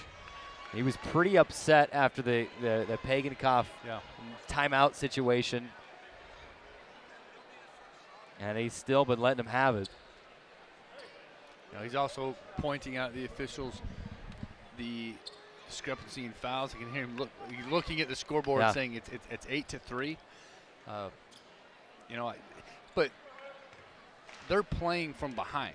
They're over aggressive defensively. They've pressed a little bit. There's a little bit more urgency on the side of Regis, so they're more apt to fouling. Schofield will miss the front end of the 1-and-1, so Regis will get it back. 53-38. Eberique leaving inside for Rochak. Left side shot blocked by Youngblood and brought down by Schofield. Ahead to Youngblood. To Stain, catch and shoot three, left corner, bang! Not the shot Coach Judkins wanted, but it goes, and he's got 8. And Stain is steal on the other end. Passes ahead to Youngblood, or to Pagankoff, and he'll lay it up and in. Well, he's got 10. This is Dixie State basketball right here. Get the ball out and run. Create turnovers. That, Carrick, was the 3rd straight stop. 58-38, 20-point lead for Dixie State. Rochak to answer, no, a late whistle as the ball rolls off the rim. And it's Schofield. And that'll be number 3. That's exactly what we're talking about here. When we want up-tempo and energy and get out and run, that's it. Those last 2 possessions were perfect. Rebound the ball, outlet, go. Turnover, outlet, go. The Frank Stain three-pointer, that was a 2-on-1 fast break, and Frank leaked out to the corner. In the past, that would have been a bounce pass for 2. But now guys are floating out to the perimeter and using that three-pointer as a weapon in a fast break. That time, Frank Stain picking up a huge shot. 8 points for Frank Stain. It's been great. He's been held scoreless. He had a rough game last night. Back with 8 points. Good to see him shooting the ball well. Rochak makes both free throws. He's got 16 points, and he's cleaning up at the line. 8 of 10 from the free throw line. 58-40, Dixie State an 18-point lead. And we are halfway through the second half at the 10-minute mark. Stain. The Youngblood right wing. Youngblood has it stripped out of his hands. Ball's loose. And Regis is going to dive on it. Ball is tied up, and the arrow will stay with Regis. It was Christian Little who gobbled up the loose ball. My ball. Got to it first, and Regis has it. I love the execution there by Dixie. You're looking at the clock thinking, okay, time of possession. They're not just going to hold the ball. They're going to run a play that's got continuity to it, that keeps reversing. And that time, Dixie reversing the ball 3 or 4 times, working on their offense. Great possession there. Even though they didn't score, it was a great possession for Dixie State. Little. To the right wing, Dawson. Back to Little. He got away with the travel. Will drive inside and score it at the bucket. 9 points for Christian Little. And it's a 16-point game. 58-42. 9:20 remaining.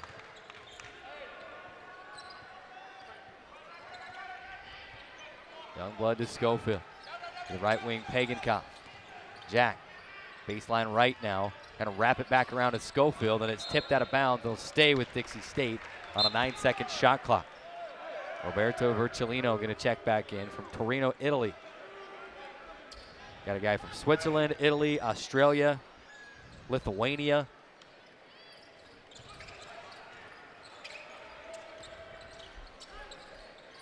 On this Regis roster, back in play we go.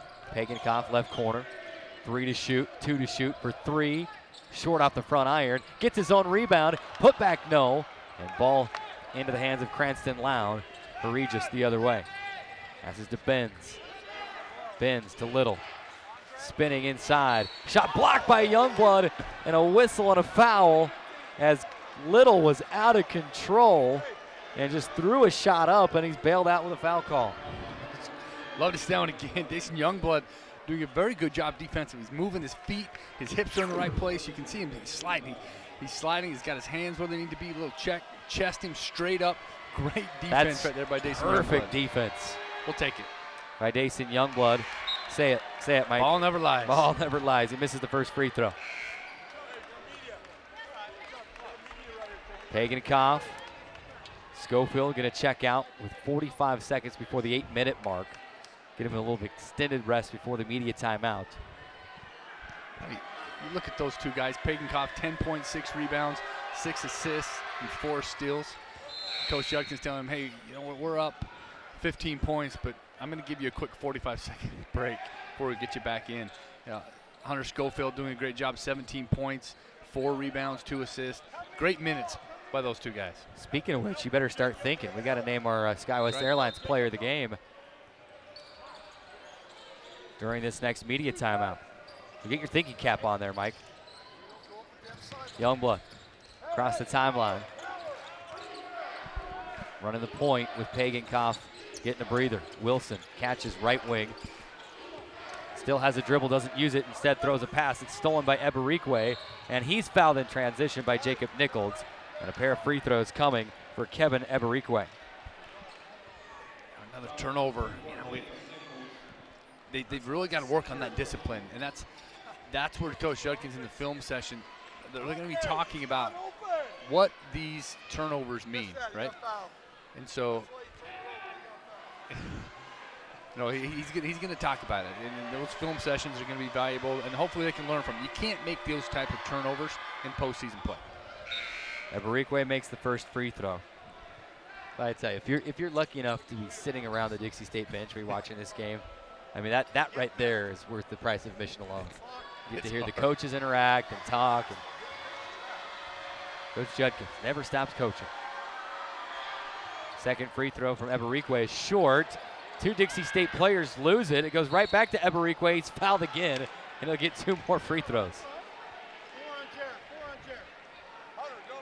And the foul is against Jared Green, his 4th. And Schofield was supposed to be getting extended rest, as was Pagenkopf, but the situation calls for them both to come back into the game before the media timeout. First free throw up and in for Eberikwe. Dixie with a 13-point lead, but Coach Judkins not satisfied, knowing that 13-point lead can go real quick. You know, if they lose their focus and start losing their rhythm, he's going to keep coaching his guys, and hopefully they can maintain this momentum. What he doesn't want to see is a lapse in focus. He doesn't want to see that kind of take your foot off the gas mentality. Second free throw, high arcing shot, short off the front iron, and this time, Dason Youngblood gets the rebound, ahead to Stain. Stain, cross-court pass to Pagenkopf. Pagenkopf to Nichols. Nichols will bounce into Schofield. Schofield diving on the floor to save it. Back out to Pagenkopf, right wing. Jack drives inside. Is trapped. Got to do something with it. Will pass to Youngblood. Passes the inline, and Youngblood, a 17-foot jumper on the baseline left side. Splashes it home. He's got 10. Another great spacing there. Dason Youngblood, knowing where he needs to be, drifts to the baseline to make that pass even easier, right where he wanted to be. 60-45, 15-point lead. Rochak inside, and he'll reverse from left to right and lay it in. 18 points for Rochak. And a 13-point lead. Full court pressure here. Dixie State trying to break it. Pagenkopf, center of the floor. Still got it across the timeline. 1 second. Barely gets it across. No, they're going to say 10 seconds. And it was counting down right there as Jack got to the line. And a 10-second call. And that will send us to the under 8 media timeout. We'll keep it right here as we've got to name SkyWest Airlines player of the game. We'll name Catering Concepts play of the game as well. And for me, as you look down over the stat sheet, Hunter Schofield, 17 points, 6 of 8 shooting, 4 rebounds, 2 assists as well for the big man. Excuse me, I'm reading the wrong line there. No assists for Schofield, but 17 points, 6 of 8 shooting. Who else are you thinking? Well, my vote's going to be for Hunter Schofield. Yeah. I really think his minutes have been quality. When you look at what he's been able to do, they've dominated the paint tonight. 30 points in the paint is very big. He's getting it done from the free throw line. He's getting it done on outside. His screens have really opened things up in his defense. I think some huge plays were those offensive rebounds. That really got them going. My vote would be Hunter Schofield for the SkyWest Airlines player of the game. There it is. Hunter Schofield, SkyWest Airlines player of the game. And our Catering Concepts play of the game, Jack Pagenkopf. And this is Schofield. Let's take a look at Schofield making some moves first. I jumped the gun a little bit. This is the offensive rebound I'm talking about. That tip got them some energy. We can go to our Catering Concepts play of the game here in just a moment. Hunter Schofield is our SkyWest Airlines player of the game. Helps if you follow the rundown that the TV production crew makes for you. I think play of the game, it's that series early where the ball was bouncing around. Jack Pagenkoff hit that deep three. Yeah, or you had the spinning layup in traffic and an offensive foul. Rochak going to push off on Hunter Schofield. Right on cue. You know, that's just what he does. He gets it done on many different levels. Here comes our Catering Concepts play of the game. We go plays of the game. We'll run this one first. It got past Wilson, and he chased it down, and a 30-foot three for Jack Pagenkoff. As Dixie State pushing it back up the floor. Ball was tipped out of bounds. Trailblazers will have it with 7:06 remaining. Jack made that three in the first half with only 2 seconds on the shot clock. That's big. He's making up plays all over the place tonight. 60-47, 13-point Dixie State lead, 7:04 remaining. Pagenkoff to Wilson. Back to Jack. Schofield, and Rochak gonna get one back. He takes a charge on Schofield. And that'll be his fourth personal. Hunter pleading his case, saying, you know, it should have been a foul, but coach, I'm okay. I got 4. I can play with 4. You know, and Coach Judkins trusting him, leaving him in the game with 6:47 to go. He's got a leading score with 4 fouls and trusts his big man. 60-47, 6:40 to go. And a turnover. They're trying to thread it inside. And Little can't handle the pass. They keep the full court pressure here. Wilson into Pagenkoff. Pagenkoff bumped by Dawson. No whistle. Wilson now sandwiched by 2 defenders. And the whistle will ring out. You know, if you go back and watch the play-by-play and follow the subs, it's been Coach Judkins took Andre Wilson out because he wasn't happy with the defense. He instantly put Dason Youngblood back in the game. 15 seconds later, pulled Dason Youngblood out, put Andre in, and said, if he doesn't want to play, then you go. Those two have been back and forth, back and forth. You can see Dason Youngblood Dason's getting ready to come back in. He's coming in, and I'm guessing it's going to be for number 20. Andre makes the first free throw. You know, he did look over his shoulder to see who was at the table. Yeah. Well, so what are the odds he misses this free throw here? Coach is trying to make it, but he's really working hard with those two. You know, there must be something that they're trying to put in, or something that they're trying to accomplish, and you know, he's almost treating it like a practice where he's not pulling him out because he's mad. He's pulling him out so he can talk to him about what they did. Yeah. So Dason Youngblood checks in for Andre Wilson. The first guy to greet him was Coach Judkins. Wilson makes both free throws. He's got 5. 62-47. Dixie State a 15-point lead with 6:34 to go. Yeah, Coach Judkins doing a great job talking to Andre. He's not mad at him. He's just pointing something out. And he's sending him right back to the table. Little into the corner. Dawson. Left corner 3. No, deep 2. Stepped on the line. Deep 2 on the way up and in. 9 points for Dawson. It's a 13-point game, 62-49. Pass ahead to Stain. Stain, Euro step in the lane. Layup, no. Offensive rebound, Chatwin. He still got it. We'll whip it out to Pagenkoff. They reset with 15 on the clock. Chatwin. And a foul. Gonna go against Bokel, away from the ball. Or no, on the ball. It's Chatwin. Nope. Going to the line for 2 free throws. Now Coach Judkins doing the same thing with Jacob Nichols, you know, bringing him over, talking to him. And as a player, that's the kind of coach you want to play for. You know, if you're Andre Wilson or Dason Youngblood, you come out, you know, yeah, occasionally coach is going to get on you. But tonight it's been he takes him out, talks with them, gets them where they need to be. And this time, Wilson goes in for Staines. Yeah, Staines out, so it leaves Youngblood and Wilson in together. Whatever they're working on this second half, Coach Judkins is doing a very good job of driving that point home. Chatwin will make both free throws. 64-49, Dixie State a 15-point lead again with 5:57 to play. Little to Gibson, right wing 3, short. Off the bottom of the backboard, Dixie State the rebound. Here's Youngblood to Nichols. Over to Chatwin. Chatwin to Wilson. Nichols back to Youngblood, left wing. Chatwin, right elbow. Holds up, knocks in a jumper. Says, I'm open, I might as well shoot it. He's got 8 tonight, and it's a 17-point lead. A new game-high lead for Dixie State. Great patience there. Great patience. They ran their offense. They were passing up a good shot for a better shot. That time, Cameron Chatwin found himself wide open. Rochak spinning away, stolen away, but a whistle.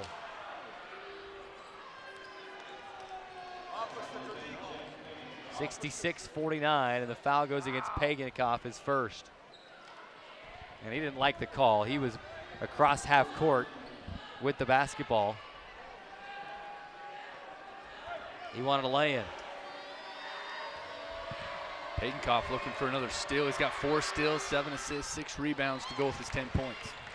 Rochak will miss the front end of the 1-and-1. Dixie State the rebound, and a 66-49 lead, 5:03 to go. And the Trailblazers take the final 5 minutes and put this one away. Chatwin to Pagankoff. Pagankoff off a Chatwin screen now. 17-foot jumper just inside the arc, and he splashes it home. Jack's putting his work in. 31 minutes tonight, and he's been playing hard. 3-pointer the other way from Regis. It's over the rim, and he missed it. Trailblazers can take a 20-point lead here, 68-49. But a turnover. No, Chatwin's going to keep it alive. Dixie State still has it. Jack in the lane, scoop and score on the right side. 14 points.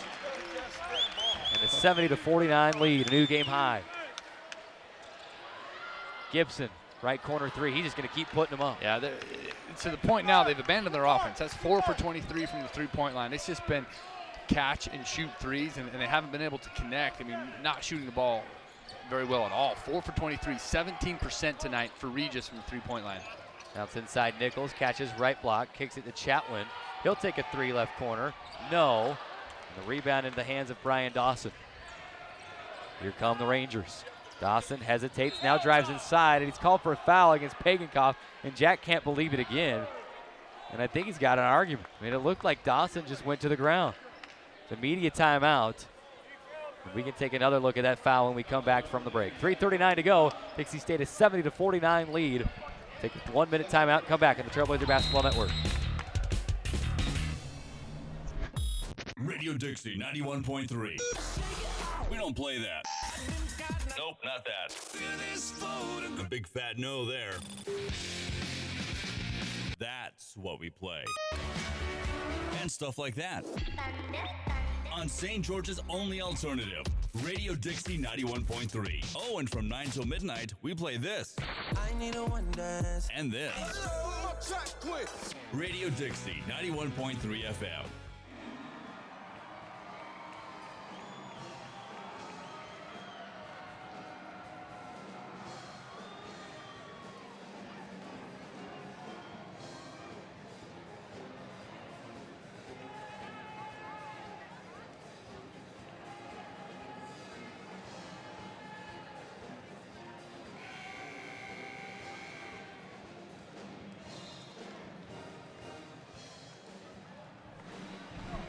(70-49), Dixie State, 21-point lead with 3:39 remaining. And now 3 Trailblazers in double figures. Maybe take a look at the stats. Scoville with 17, Pagankoff with 14. Just another night for Jack Pagankoff, 14 points, 6 rebounds, 7 assists. Let me point out this lineup for Dixie State right now. You've got Jack Pagankoff at the 1, Andre Wilson at the 2, Jason Youngblood at the 3, or no, Leighton Parker at the 2, Jason Youngblood at the 3. Is Wilson playing the 4 then? Wilson, yeah, and Jason's playing the 4. Jason's playing the 4, and Nichols at the 5? Nichols at the 5, yeah. My goodness. Dawson makes the first free throw. He's got 10. We'll take another look at what was called a foul. Oh. Stands is called. Can't can't wait to see this lineup offensively. I think Coach Judkins just looking for some good ball movement, good ball reversals, try to chew up some time. Second free throw, no good. An offensive rebound off the missed free throw. And the clock's still running. Clock is still running. Clock is, they ran about 8 seconds off the clock when they were trying to get the shot clock where they wanted it. Someone must have somewhere to be. Let's go home and check the end of that Gonzaga BYU game. You want to know the score? No, or I you don't. DVRing it? That's first Okay. on my list when I get home. All right.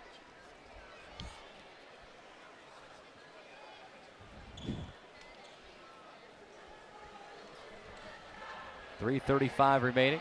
Stayed a 20-point lead, 70-50. You really want me to tell you the score? No. Okay. Got my night planned. You'll be up late. The Ruskoviches. Right side, Eberikwe. He'll drive inside, and he'll get it to go with 1 second on the shot clock. A fadeaway jumper, right side, and it's in. 70-52. 3:12 remaining. Dixie State an 18-point lead. And Pagenkopf, they're going to say he traveled before he was fouled. Before the ref was even able to make the call, Coach Judkins was yelling, Jack, you did it, you're guilty. He knew what was coming, and he wanted to back the official. 70-52. 16th turnover.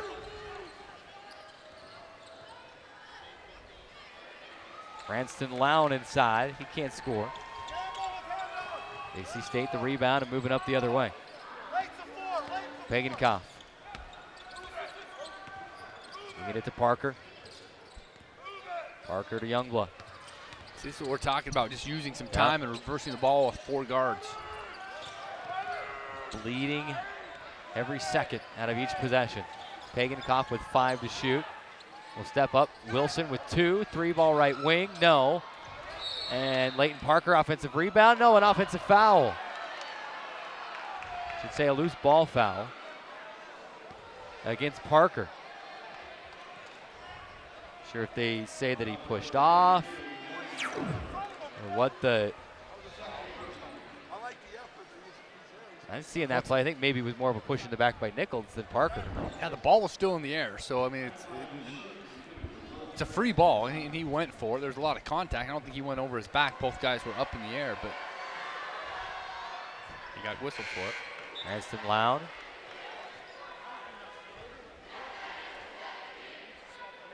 Misses the first free throw.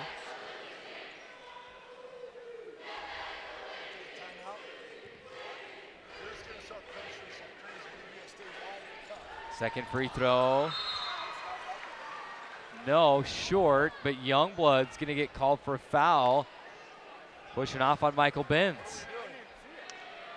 Or is it Parker? Did they signal Parker again? Got Parker again. Let's see if we can take a look at that one.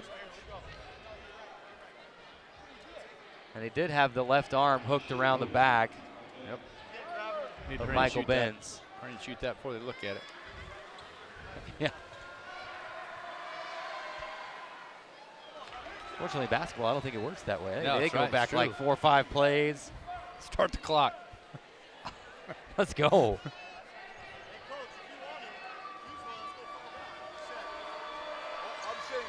Ben's second free throw up and in. He missed the first. 70-53, 17-point Dixie State lead.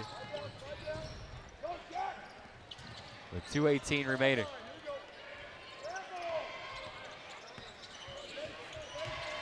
Trailblazers on a 15-second shot clock. Youngblood, three-point land. Straight away into the right corner. Pagenkopf back to Dason. He'll take a 3 straight away. No, tapped out. Late. By the Trailblazers. Is it Parker again? It's Parker. Gonna pick up his 4th.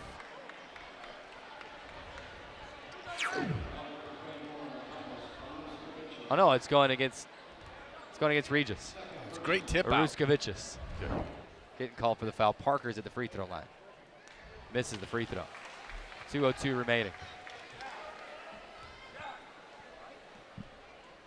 Parker will have one more. Remind you that our Guru Sports Grill post-game report is coming up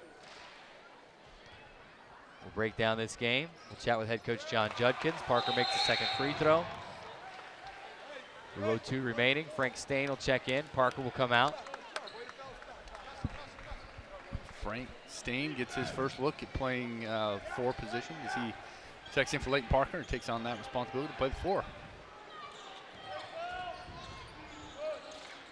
1:53 remaining. They'll bounce inside Benz.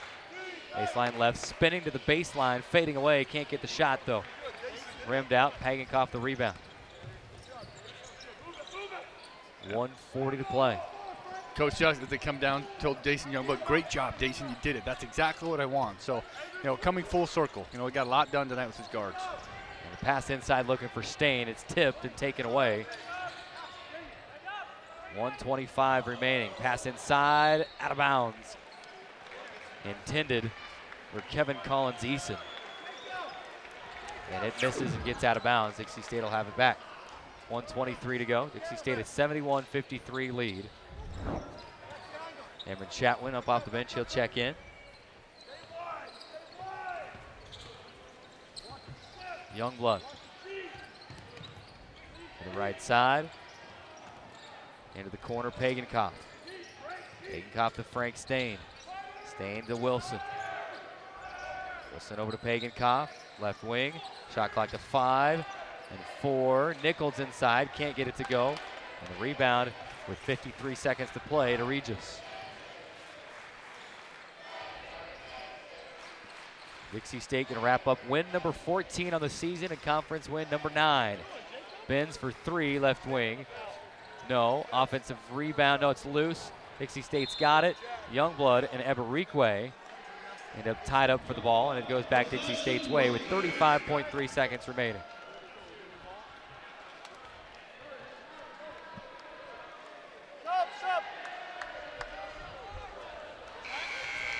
Oh, here we go. And now we're unloading the bench. Line change. On the floor now for Dixie State, Leighton Parker, Jamar Urgas, Josh Newbold, Brock Staley, and Mark Hatch. Getting them all in tonight. The question is, who gets to take this shot here?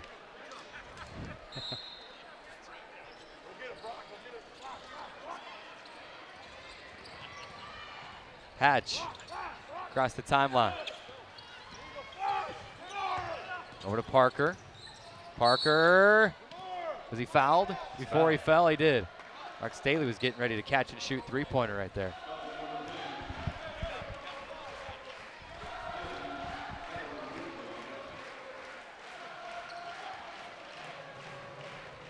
Parker will have 2 free throws. First one up and in. 3 points for Leighton Parker.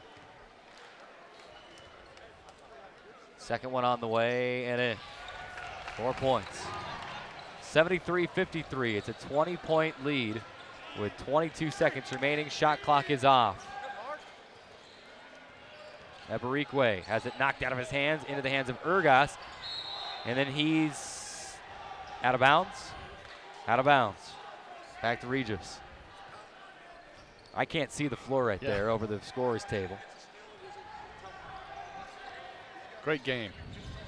Into the left corner, 3 on the way, no. Offensive rebound, Collins-Eason, relief for Benz, he can't score it. Newbold gets the rebound, and that'll do it. Clock hits triple zeros, and that's the ball game. Dixie State will win it by 20, 73-53, improving to 14-3 overall, 9-2 in the RMAC. Our SkyWest Airlines player of the game, Hunter Schofield, and our Catering Concepts play of the game was Jack Pagenkoff making 2 plays, a 3 from 30 feet as the shot clock expired, and then he hesitated, spun away from a defender, and laid it in both in the first half. And Dixie State will win it 73-53. Those are our awards to hand out. Let's take a quick look at our second half highlights, and then we can end this thing on the TV side. Hunter Schofield getting it going in the early going of the second half. Frank Stain knocked in a 3. He finished the game with 8 points. Good weekend for him overall. Didn't take a ton of shots, scored 8 points in both games. Youngblood got a deep 2 going. Chatwin Right elbow jumper. They said, if you're going to give me that shot, I'll take it. Up and in. Paganikoff, deep 2, left wing. Splashes it home. Hunter Schofield diving on the floor. Back to Paganikoff. He lays it in with the right hand. And those are your second half highlights. Dixie State winning 73-53, 14-3 overall, 9-2 in the RMAC. And now Dixie State all attention on next week's matchup with a rival, Colorado Mesa. That's a big one. It's going to be a great weekend for Dixie, and we're to that point where, man, every weekend you've got to come ready to play and come focused, and you can't drop games that you should win. And tonight, this was a game they should win. They took care of business and walked away with a 20-point lead. Well, that'll do it for our broadcast on the TV side. We appreciate the CEC TV crew for all they do and helping us out get those great shots tonight. That'll do it for them on the TV side. Radio, we'll take a 3-minute timeout and come back with the Guru Sports Grill postgame report and chat with the coach, John Judkins. Dixie State wins it 73-53, back in 3 minutes on the radio side on the Trailblazer Basketball Network.